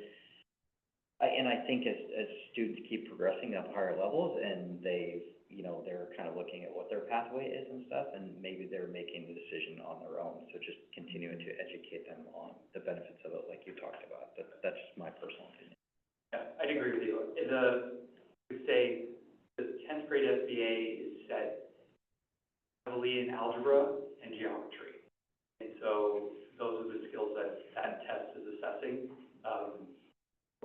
Yeah, I mean, as we've seen and as we know through, we have a struggle in math, not only in our community, but statewide and nationwide, and it's burning, and it's something we have to continually look at and figure out what the right path is, to get kids interested in doing math, and just working through the problems.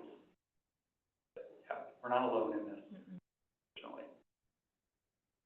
I think anecdotally too, like, I would say that, again, those ages, when you look at that tenth grade age of everything else going on in their life, and are they getting balanced sleep? At that age, I think, possibly not. Are they getting, you know, like, all the things that it takes to get there are tricky at that age. Or I will, from my household stance, that's just a tough age to, you know, like you said, they would encourage them to really make sure it happens. And also where I see a lot of mental health impacts really kind of come up to light, I think, in that kind of age range. And so it's tricky when you have kids struggling with anxiety in different areas. Testing is hard. Testing is overwhelming, can be kind of that tip of the iceberg for those kiddos at that age. So I think there's so much that plays into it. That's been my experience anyways with, in my home, that 10th grade, you're just like trying to keep it going. And I think you would hear from the majority of educators, our teachers, our administrators, one test at one point in time is a pretty poor way to measure a child's intelligence. Because of all those reasons, like, so much that goes into it. It's not just that one test. Okay, any other questions? Well, I've got some more questions for you down the road, but, you know, down to these quantitative tests that we're putting them into, saying, okay, you're gonna tell us in this 1 hour everything that you know, and when you've got kids with test anxiety and we're putting everything on a number that pops out of that system, where there's so many other ways to test. I will say one of the beauties of using our data dashboard the way we're using it right now is it gets away from that one metric defining a child. You can go in and we can see the academic data, but then we can also see the strengths in SEL and tap into those strengths and amplify that. And so that's one of the amazing things that I think as a district that we are doing, is not relying on single metrics to determine how kids are performing and how they're succeeding. Well, I know the regulators kind of push us into that. Yeah. Yes, they So do. we can there's it's a part of the story, participation but it's not the accountability story. piece. Yes. It is still a high-stakes assessment, whether Oh, we like yeah. it or not. It is. It just is, Yep. yeah.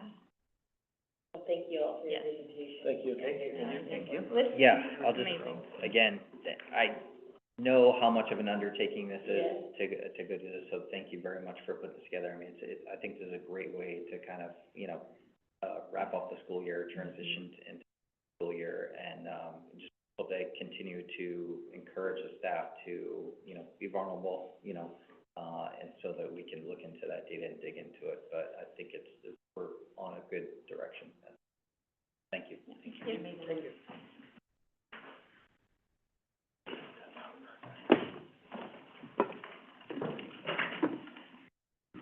Okay, so the next, agenda item is public comments. Yes. So we have, one person signed up for the first period, and then we have a second person signed up in the second period. And the first person will be in person.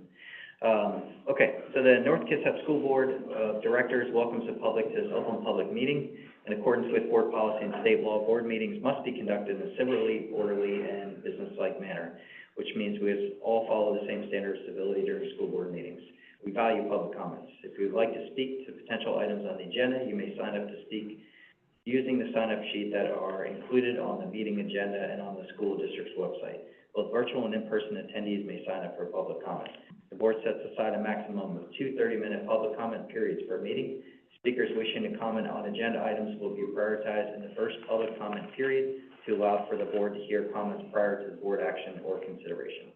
Individual speakers will have 3 minutes for their comments. Speakers may not donate some or all of their time to another speaker, and the person who signed up to comment should be the same person who addressed the board. No speaker may speak more than once per meeting, even if there is time remaining.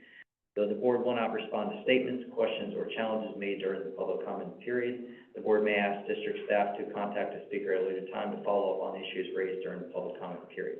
When it's your turn to speak, please approach the podium if you are in person. If you are commenting via Zoom, you'll be promoted to panelist on Zoom. You must then turn on your video and microphone to make public comment. Finally, please remember that your words have impact. We value our community's feedback, and we welcome your comments. Thank you. Okay, so again, the first speaker this evening will be Scott Hendon.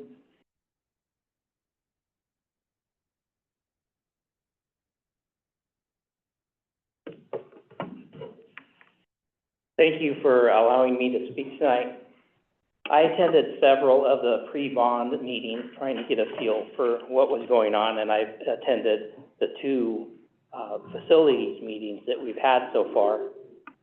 The one on Tuesday night, it's still pretty short on details or costs that people are going to need to make good decisions. But what I heard repeatedly was the last fiasco was the result of one person's actions. And that may or may not be, but really the tone of the message was, they are gone, now you got to trust us.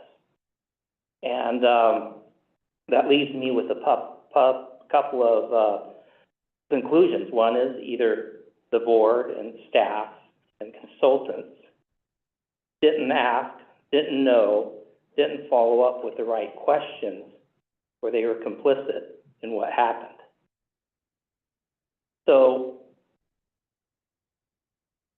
the meeting to do that is, okay, where's the trust? We've all had trust broken in our life, either family or friends or business. Trust lost is much harder than trust regained.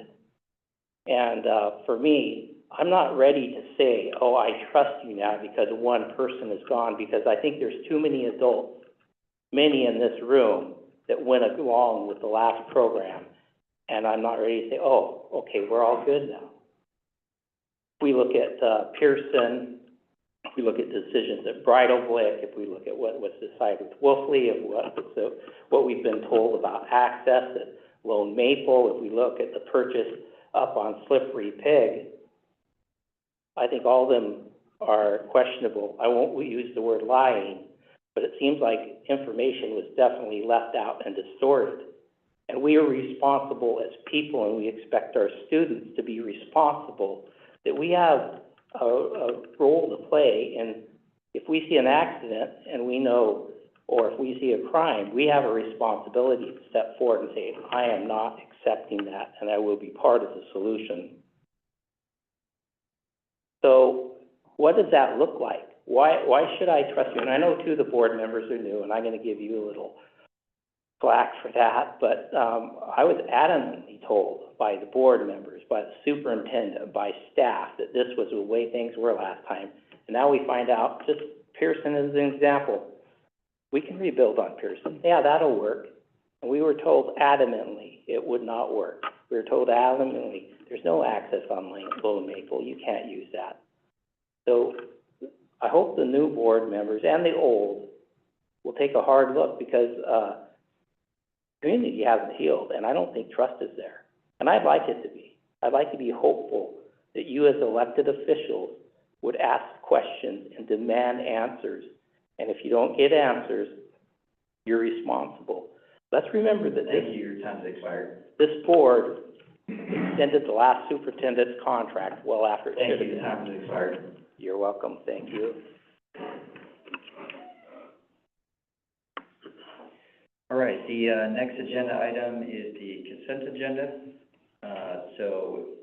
Consent agenda items 6.1.1 through 6.1.9. A motion is, oh, excuse me, I skipped a couple there. Sorry. All right, so the next item is board comments. Does any board member have a comment they would like to share with the rest of the board? So I'd actually like to start. And you might be speaking about this, but obviously our school district and our community lost an important member. Mr. Coach Snyder, you know, depending on how they knew him, was important to a lot of students academically, athletically. So just wanted to take a moment to just, you know, recognize all the communities that he made to our school district and to the community. Just to know that, you know, his family, that our thoughts and prayers are with them.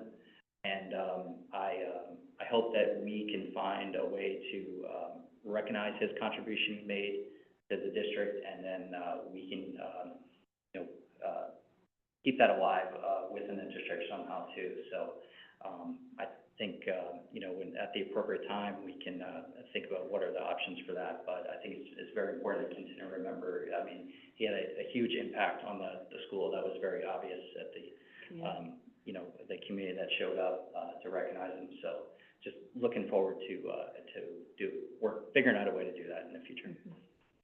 Good idea. I have a comment. So I was very impressed when I walked through the construction site at Paulsville Middle School. It's wonderful to see that a capital levy can do so much to improve our buildings. There'll be 8 new classrooms and a design that connects the gym and lunchroom to the main building, so the kids aren't going outside during transitions. So I hope that everyone gets that chance at open house to come and see the new building, and it's going to be a fabulous addition to our school district.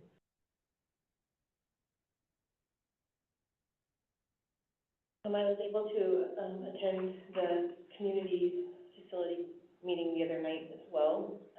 I was happy to see one held both in Paulsville and one in Kingston. I think that was really great.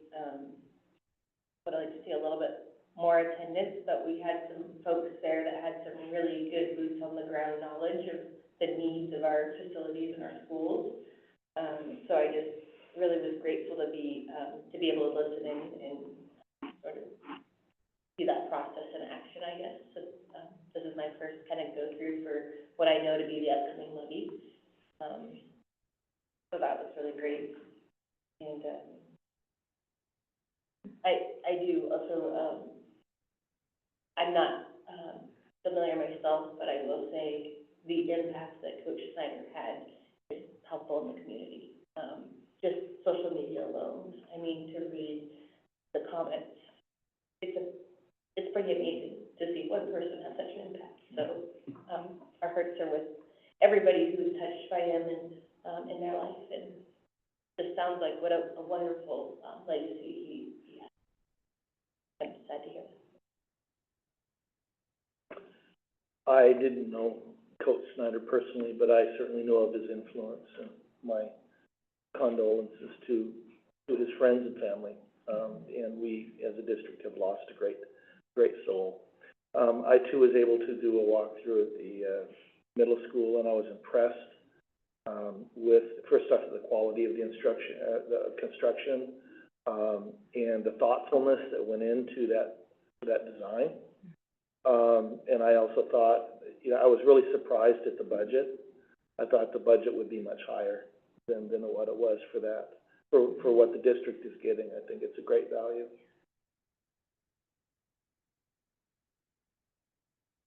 Okay. So next is, board reports. Does any board member have a report to share in regard to their assigned liaison position? I don't, unfortunately. I was, kind of bummed I had to choose between meetings on Tuesday, so the timing was not, in my favor, but I like to attend the ITIC meetings and was unable to, but, I'll be at the next one, as posted and posted for the upcoming school year. Okay. Next is superintendent report. Richard Davenport, would you please provide your comments to the board? Just, again, the school district lost, and Edward, I loved how you said an amazing soul. The world lost an amazing man, and our condolences with his family and friends.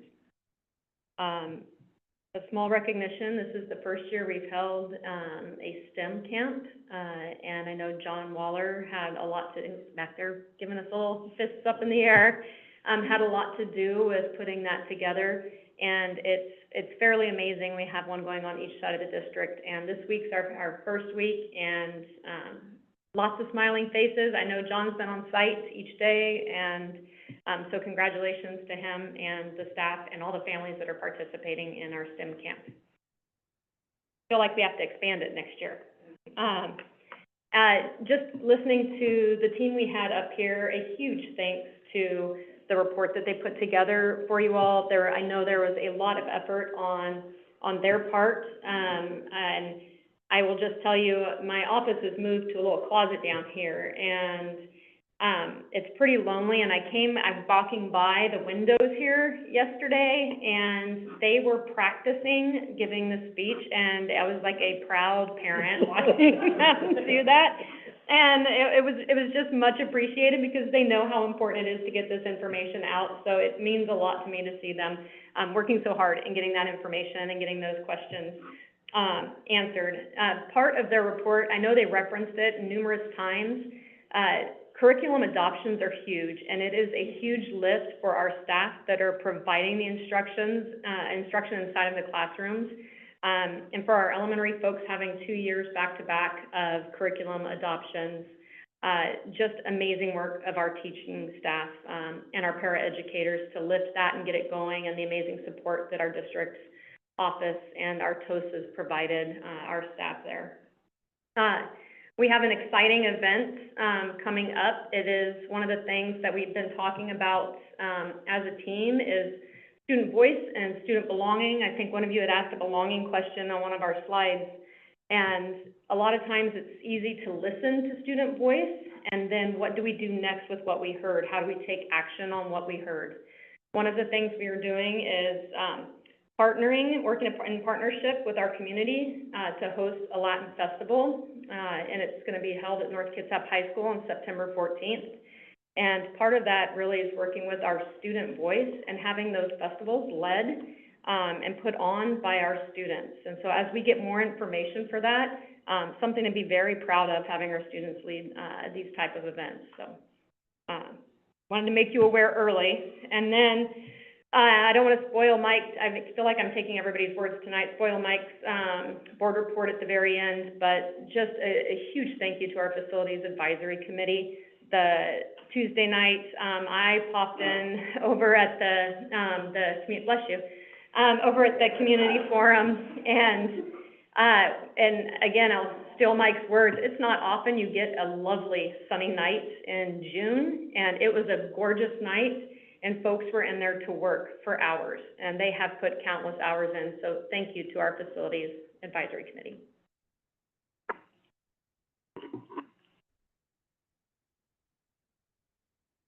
Okay, all right, so now we move on to item 6.1, the consent agenda. A motion is needed to approve the consent agenda. Do I have a motion? I so move. Okay, thank you, Edward. And, we need a second for the motion. Do we have a second? I'll second. Okay, thank you. Motion has been made and seconded. All in favor of the motion? Aye. Okay, and aye. All opposed to the motion? None. The motion passes with a vote of 4, and 0 against. And I actually should have mentioned in the beginning, Director Martinez is, but we only have 4. Okay, the management reports will be turned over to Interim Superintendent Rachel Davenport and staff to answer any questions the board has regarding the materials provided. Absolutely, and I'm just gonna ask some of our team to come up and sit in the front row in case you do have questions. So our first one is, our monthly budget status report, and this is our budget status report for May, put together, in similar fashion to each month. So if you have questions, Mike Merlino is available to answer those. Okay. Questions on status report? Okay. Our next report is our CTE end of the year report, and I know you saw John proud of the STEM camp, and he is here if you have any questions for our CTE management report. I have a question. So, John, can you give us some examples of how the leftover CTA funds were used, that $223,000? So when we're working with the CT budget, what we do is there's a method to the madness, if you will. When we look at developing budgets for our programs, we look at the 5-year plans, we look at what the programs have spent, and then we look at what the needs are.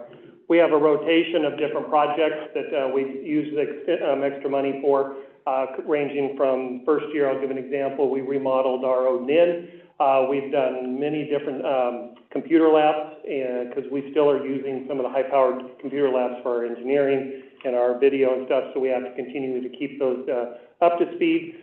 We've done some remodeling of some of the different programs where we have to meet industry standard through CTE, so we have to constantly be upping the quality of equipment and making sure that it's meeting industry standards. So when these kids go through the program, when they step out, they've had some experience with something that they're going to actually be utilizing when they step out. So the budget is based around the need of those programs, as well as our staff. We pay for our staff in all aspects that go with that and that part of our programs in CT. Great. And so we have 19 more dual credits with Olympic College next year. And is that just at the high school level in both high schools? It's at the high school. It's between both North and Kingston. Depends on the program. What we have to do is we'll turn in our frameworks, and we work with Olympic College. They put them with their program advisors and teachers, and we look, and the program has to meet 80% or better of what they would get at the college level. If that's determined, then we get that articulation agreement. Students get their high school credit and CT credit, and then they can, what we do is we enroll them through the Cedars program at Olympic College, and they'll gain up 5 or sometimes more credits, depending on how many are afforded, that they will transcript and can take with them once they post-secondary. So these are 19 credits, not 19 classes? No, the classes, it depends on how many classes. The credits are, if it's like a a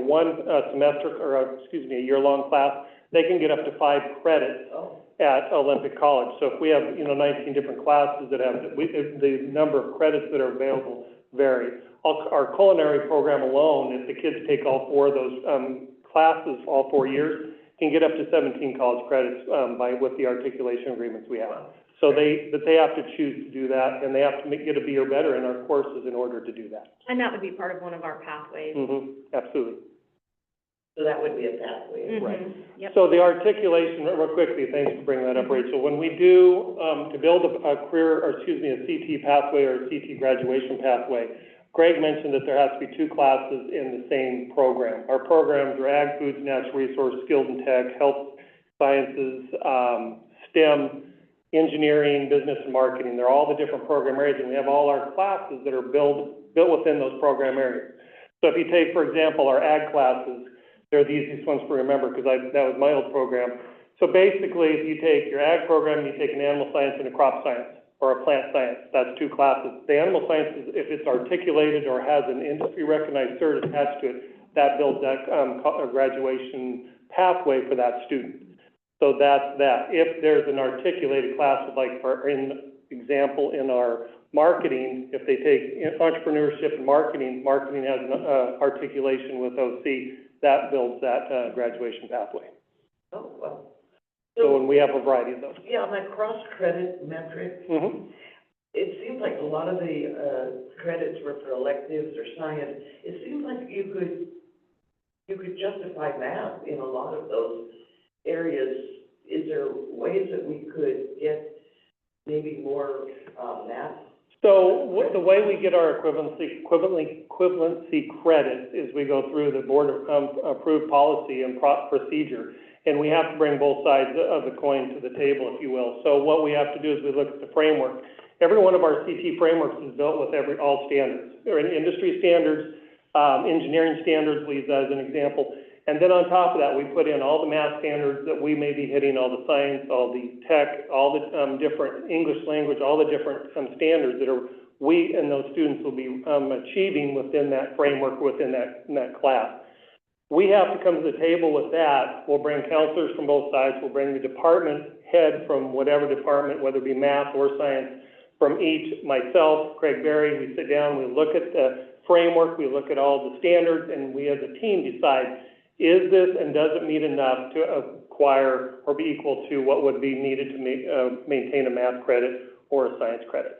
And that's how the process is. So we go through that with all of them. If we feel that we have and we meet that standard level, we'll put it in front of that process or that procedure and go through the realms to see if we can make that happen, and that's how we do it. Science CT is career and technical education. There's a lot of science, a lot of technology, a lot of STEM in there, if you will. The math is a little bit tougher, because we have to cover a lot more math to meet a lot of standards. algebra and geometry. It depends on the class. Yeah. Our third year, engineering class, we're able to offer, equivalency with math because of the engineering and the math that is in there. But when you're looking at, our marketing will have some math, but we won't meet enough math to meet that standard for the state to give that math credit. And so we look at that, and we've looked at them, but we just haven't quite there. Some of them we've been able to go back and build up and then come back and try again with what is asked for, what is needed, and we've been able to do it. But it's always in process, it's always in flux. It's a living document. Thank you. Yeah. Thanks, John. Our next report is our Title IX report, Activities and Athletics. Are there any questions that Craig Berry can answer? Just had a quick question. I noticed on there it indicates that it doesn't include cheerleading and dance participation in the numbers. So why is that, right? Yeah. Yes, so the Office of Civil Rights, those people that work out in Washington DC, they do not, it's been through the courts, and I don't know the court cases, but they have not deemed cheerleading as a sport. So that's not us. That's the courts and the feds going through, and it's, in their eyes, it's an activity. And so that's why they didn't include them in the numbers. You have approximately 80 student athletes, middle school and high school, that participate in some form of cheerleading, stunting, those type of activities. But at this current time, they don't meet the standard to be counted as a sport. Okay. Not us, but that's, Don't yeah, understand I'm not that. gonna debate. Yeah, I will point out, I'm not gonna- Craig called them student athletes. Yes. We absolutely Yeah. believe that So- they are. Insinuating Yeah. So that's the main reason why, the Office of Civil Rights doesn't count it, and they've taken it to court, and it hasn't changed yet.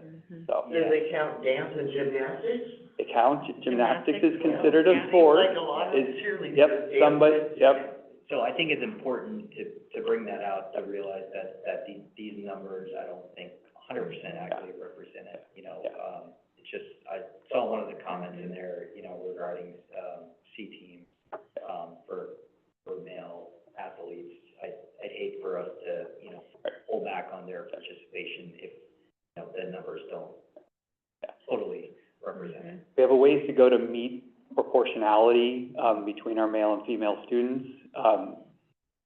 It would be, there's no sport that competes with football that you can institute in order to make up the disproportionality that's there. But we do have opportunities, for female athletes to participate in sports, so there is no restriction. We would gladly add a C-team basketball team. We have C-team volleyball. If the WIA would approve, girls flag football, we would definitely entertain adding that. Right now, we have a club at North Kitsap. There's the intent to add a club at Kingston High School, and I would probably come back and ask to add them officially as a sport if the WIA would sanction it as a sport. So. Yeah, I'm gonna keep an eye on that as the WIA rep. I think it was interesting because, everybody was surprised, you know, that it didn't get approved, yet there wasn't really the participation, or, you know, the effort to actually get it approved. So I think there's a decent chance. Yeah. I think it'll get a chance, and I think that's something we could see some pretty significant participation in. There's some good interest. Mike, when does, sorry, I saw that, when does that happen again, where that opportunity will come around? Yes. It happens in the spring. Amendments are put forth in the fall, and then they're gone through, and then, quote me on this, I think the leagues vote, or they vote through their membership through WIA to either approve amendments or, not approve amendments. Yeah, so assuming it would be a fall, sport, it probably wouldn't happen for this school year, it would probably be the next one, I think. We'll have to look out for any opportunities to support that. I know there's a lot of interest, and I'm happy to hear you say that that's a goal of ours. Okay, all right. Thank you.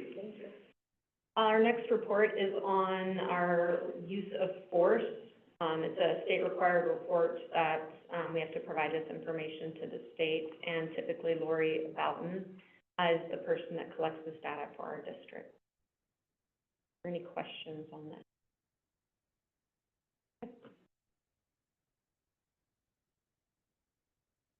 Our next two reports, actually, have Mike Merlino come on up.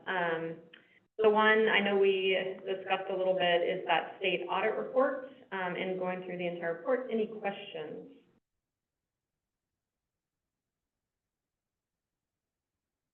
I'm just gonna say it again, I thought it was a fantastic report, and, just, you know, goes to speak, how, closely all this information is tracked, and it's good to hear that, and, you know, the fiscal responsibility and earning the trust of the community and the American School District, I think this goes a long way, so, obviously, I think we've already recognized Renata, but again, it's worth saying, great job.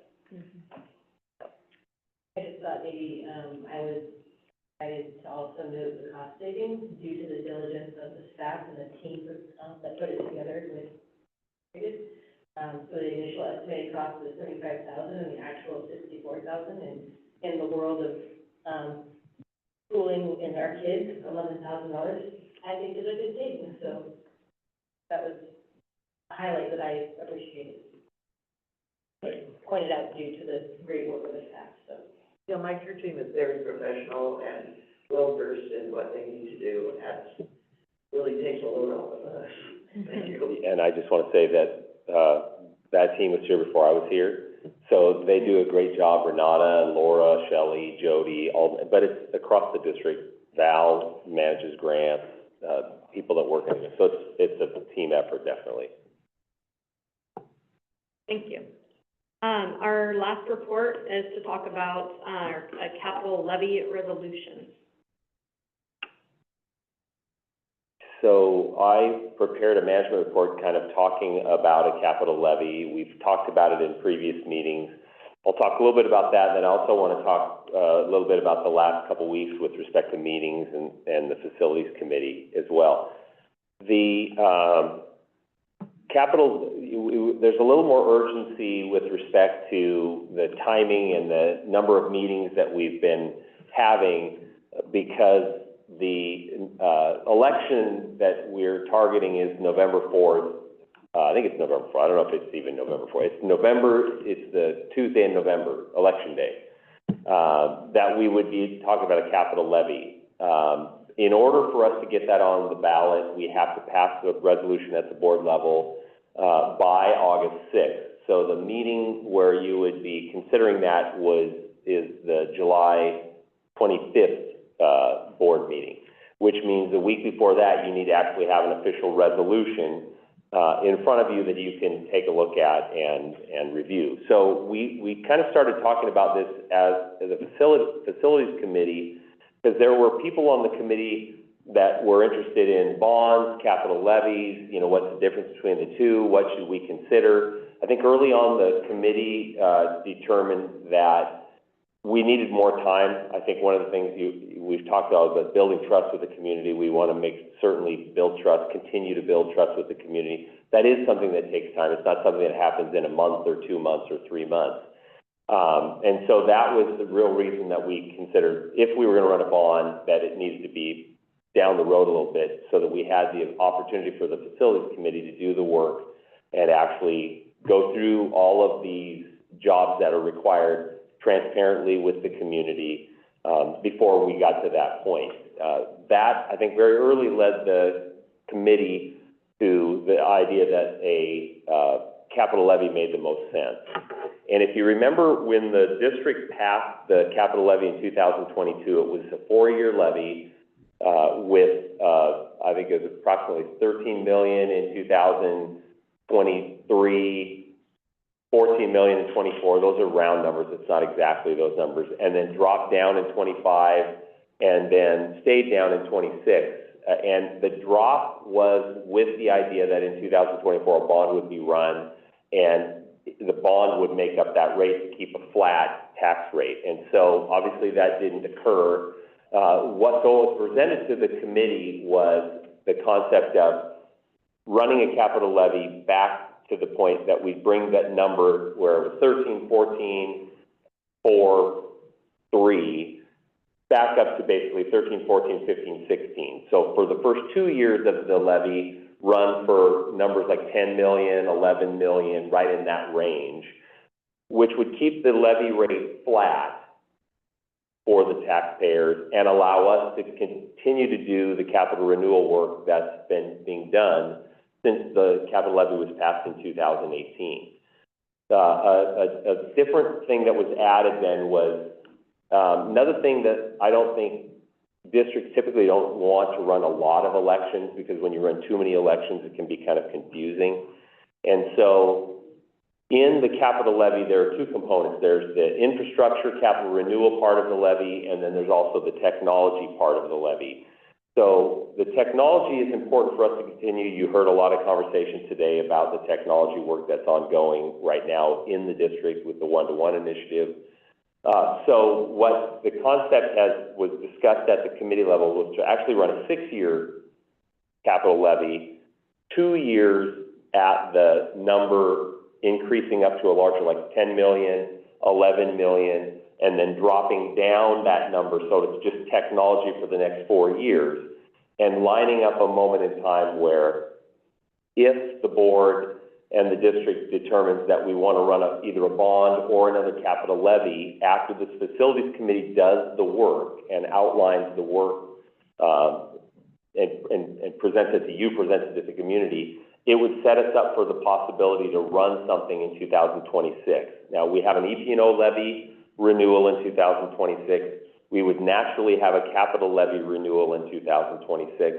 If there was an interest in running a bond, I think the feeling was that 3 separate measures at the same time isn't really in the best interest of what we're trying to do. And so that's why we looked at a 6-year capital levy, 2 years capital renewal, and then the last 4 years technology. So we talked about that at the committee level at the meeting earlier in the month.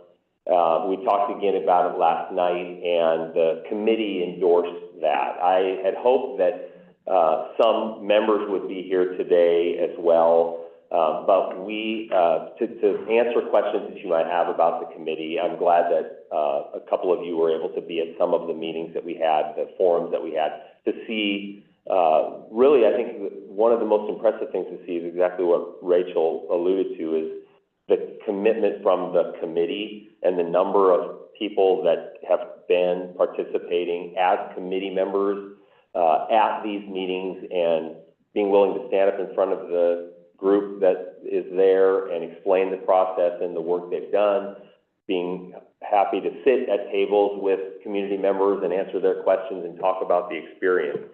So we have another meeting, a facilities committee meeting, I think that's going to happen on the 11th of July. And the 15th is the 15th I think is a community meeting, yeah. So the 18th is community. Yeah, so we got 2 more facilities committee meetings before the resolution will be brought to you. And another community forum. So we have had the 2 community forums. The first was the meeting at North Kitsap High School, and then we did one in Kingston here this Monday, or Tuesday, I guess it was. The next meeting is going to be all by Zoom, and we'll welcome the community. We'll have the ability for people to ask questions in the chat room, and interact with people that way, so that we can get more people involved that don't have to come in and can just get online and participate. So what I hope us to do at the facility, the next is, there was unanimity around capital levy. There's unanimity around running this type of levy, a 6-year levy, with these numbers. What I want us to do is, as a committee, kind of write a statement and have the members of the committee vote, so you actually have that as well. Obviously, it's the board's decision ultimately what they choose to do, but the committee felt like it's important to make that recommendation to the board and share that information. And I think we'll see if we can get members to come to that meeting as well. I saw, and I don't know if you want to hear from a community member, but I saw a community, the advisory committee member name pop up across the top, and I don't know if you want to hear from a committee member as well. I know we asked them to be here, and everybody's lives are super busy, but it's Mike. Yeah, I mean, that's up to you as part of your presentation. Yeah, if anybody's interested, I think it was Jewel. I was going to say, Jewel I knew was going to zoom in. So yeah, if she's willing to do that, that'd be awesome. I think I have to do something here. Hi. Did that work? This one? I believe I am unmuted. Can you hear me? Yeah, we just have some feedback we're working through, but if you want to go ahead, thank you.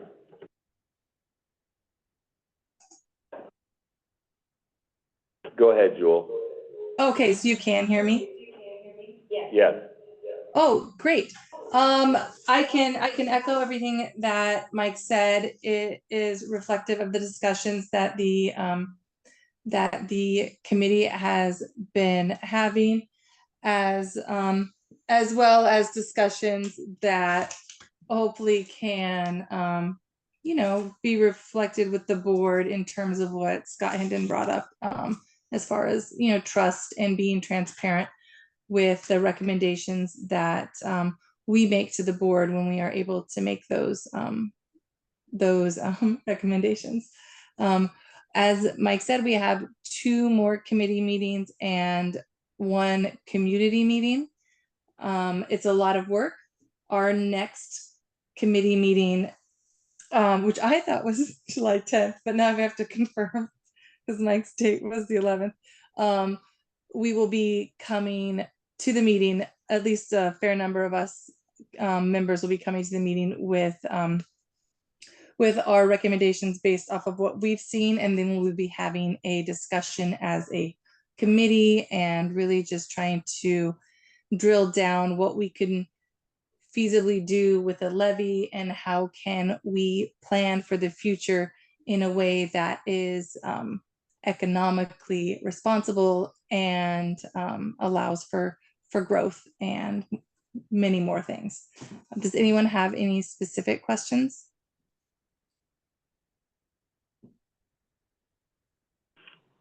I know, but I do recognize there's a lot of meetings. I can't really hear if you are. Maybe I can hear Mike if he can repeat the question. Yeah, I think that they just basically were saying thank you, Jewel, for all the work. They know how much time it's taking and how much effort is going into it. And so I don't know that there were any specific questions, but just a lot of appreciation in the room. Oh, well, thank, It's already the plan to have intent, which hold more questions. Okay. all right, Thanks, Jewel. welcome. Are we ending? Management report, yes. So, Mike, I just want to be clear. You're talking about a 6-year levy, and the last 4 years, the money would be spent more on technology. What would the first 2 years? The first 2 years, there's already money in the previously passed capital levy to pay for technology. So the first 2 years, the numbers that we're looking at, like say 10 million and 11.5 million, so a little over $21 million. That would be, it would go towards capital renewal throughout the district. So what the committee has done, what Bassetti architect firm has done, they've gone to every building at this point. Every building we have, this building, transportation, maintenance, every school building, and identified deficiencies in the buildings. Also identified kind of wish list types of things. Those dollar amounts well exceed the 21 million. So what would be happening in the first 2 years would be looking and identifying and prioritizing kind of where are the greatest needs that the district believes we should attack with those. Could it be a roof at a building, maybe an HVAC system in a building, could be any number of things. And I think Jewel mentioned one of the things that the committee will come back with is individual members will kind of come back with their own recommendations. You know, we've gotten all this information, this is what we think. The architects, everybody will do that. But ultimately, I think by the time we come to you in a month, I guess it's a month, we will have vetted a lot of that with recommendations on how would we prioritize that $21 million.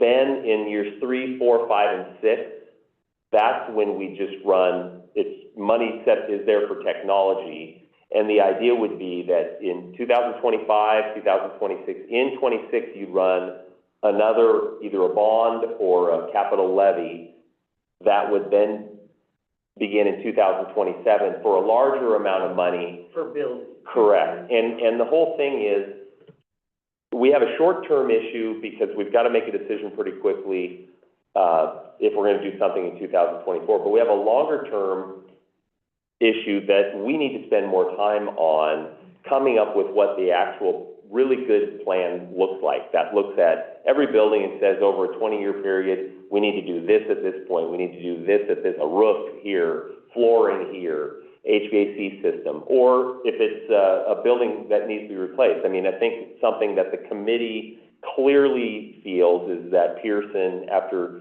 having visited the school, looked at it, that recommendation in the bond to replace Pearson is something that's going to come back again at some point. That might be something that would be in that longer term look. But spending time to look at not only the things that were in the bond, but what things weren't in the bond with an updated, as we had talked, and Mike was on a committee member, about an updated facility condition index, that this is now what we have as of right now. And one of the other things I mentioned in the management report is also updating our demographic report, so we have the most current information with respect to what we're thinking about enrollment over the next several years. So that short term, we look at this, but then we've got roughly 18 plus months, if you think about if we run an election in 2026, February or there sometime in 26, you got a lot of time to do the work. And we need to, I think the community was good enough to pass in 2018 a capital levy. We've done a lot of work with that. We've got to outline exactly what we've done, how it was spent, what we did with that money. They renewed that in 2022. We need to do the exact same thing with that 22 money. We have the opportunity to run one in 24. We'll have another couple years, and we need to just systematically just become become part of the community with respect to these meetings and presentations and listening sessions and engagement, so that when we do get to the point where the board's considering either a bond or a capital levy in 2026, whatever it might be, it's a much different place than it is today in terms of information.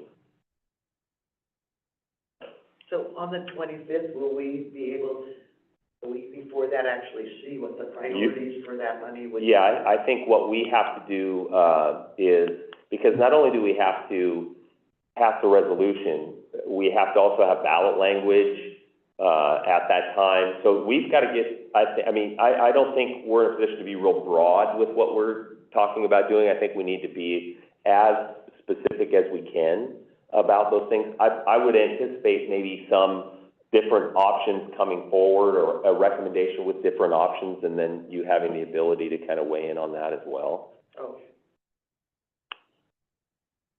But it's not gonna be, we want 21 million, we'll tell you later what we're doing with Well, it. that's what I was kind of getting nervous about. Yeah, So, Yeah, if you're- if- and that's not number the, comes down and we don't really know what it's gonna be spent for. right, and I would say that work of the Facilities Advisory Committee, that is what they're doing. They are going through those, they are tasked with bringing you back their recommendations. They are putting their names on that recommendation, to you, and so that is what they are doing multiple times a week right now. It is a lot of time that they are dedicating to that.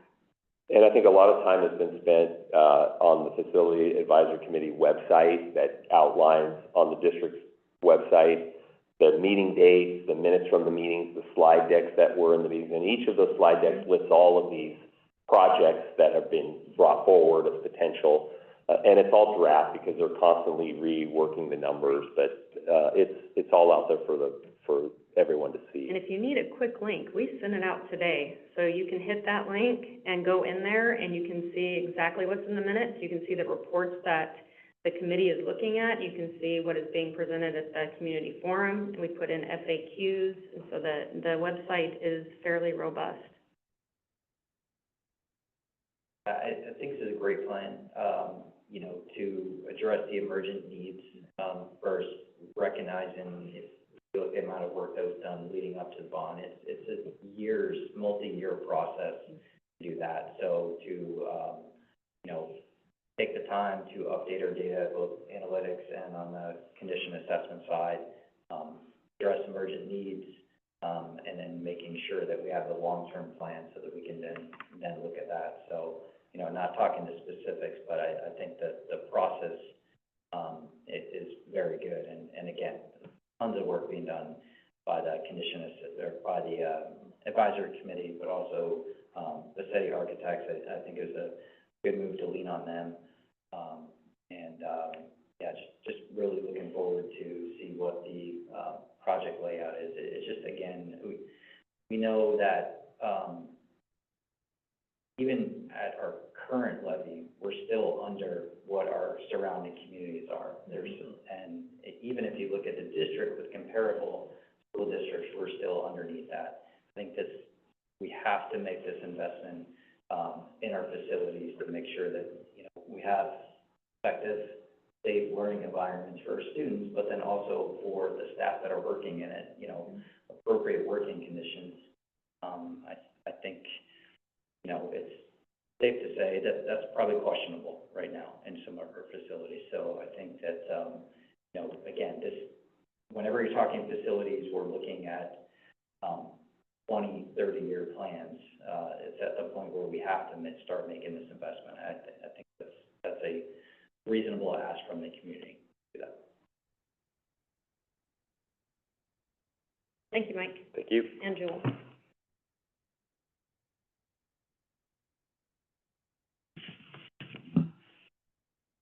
Okay, any other management reports? No, that is it. Okay.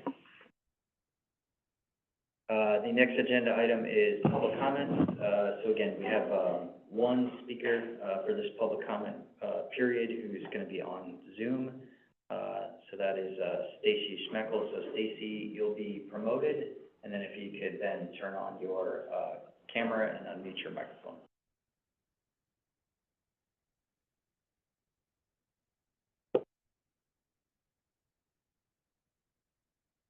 Can you hear me?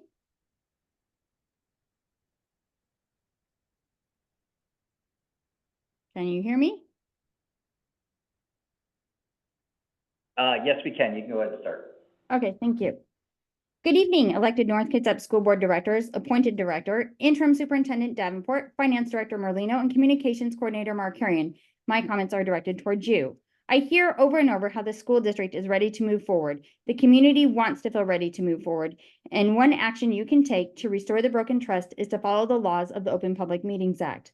Please review North Kitsap School Board Policy 4110, North Kitsap School Board Procedure 4110P, and Washington State law that governs your policy and procedure, RCW 42.30.020. Combined, these show your response to the election loss by creating a process to add members to the board's Facility Advisory Committee. A board citizen advisory committee under your policy, quote, shall be formed by authorization of the board. Such authorization shall include a description of the procedures and reporting relationships and will specify the duration of the committee's existence, end quote.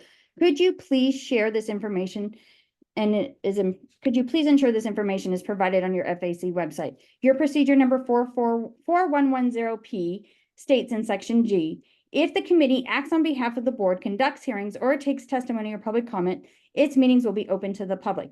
Please ensure your FAC meetings are open to the public as required under the law. The statement tonight that the Facility Advisory Committee recommended that the North Kitsap School Board place a capital levy on the ballot in November of 2024 shows you are receiving direct recommendations from the Facility Advisory Committee. Another action you can take is to stop blaming your current superintendent, Dr. Evans, for the failure of the bond in February and take accountability for your action and inaction. I grew up calling this sins of omission. It is challenging to believe you are ready to move forward without your acknowledgement of your roles and laying out the misinformation you provided to the voters of North Kitsap. The two public meetings hosted by the FAC and facilitated by Bassetti architect Jordan Keel, his firm was the largest financial supporter of the failed Bonds Yes Committee, and the FAC meetings you currently stated 180-degree changes and things from the bond, such as Slippery Pig is not what needs to be done for the building of Pearson. Instead, you could build at its current site. Wolfley doesn't need to be rebuilt, that it needs some repairs and maintenance, and that the Suquamish School is in need of many things.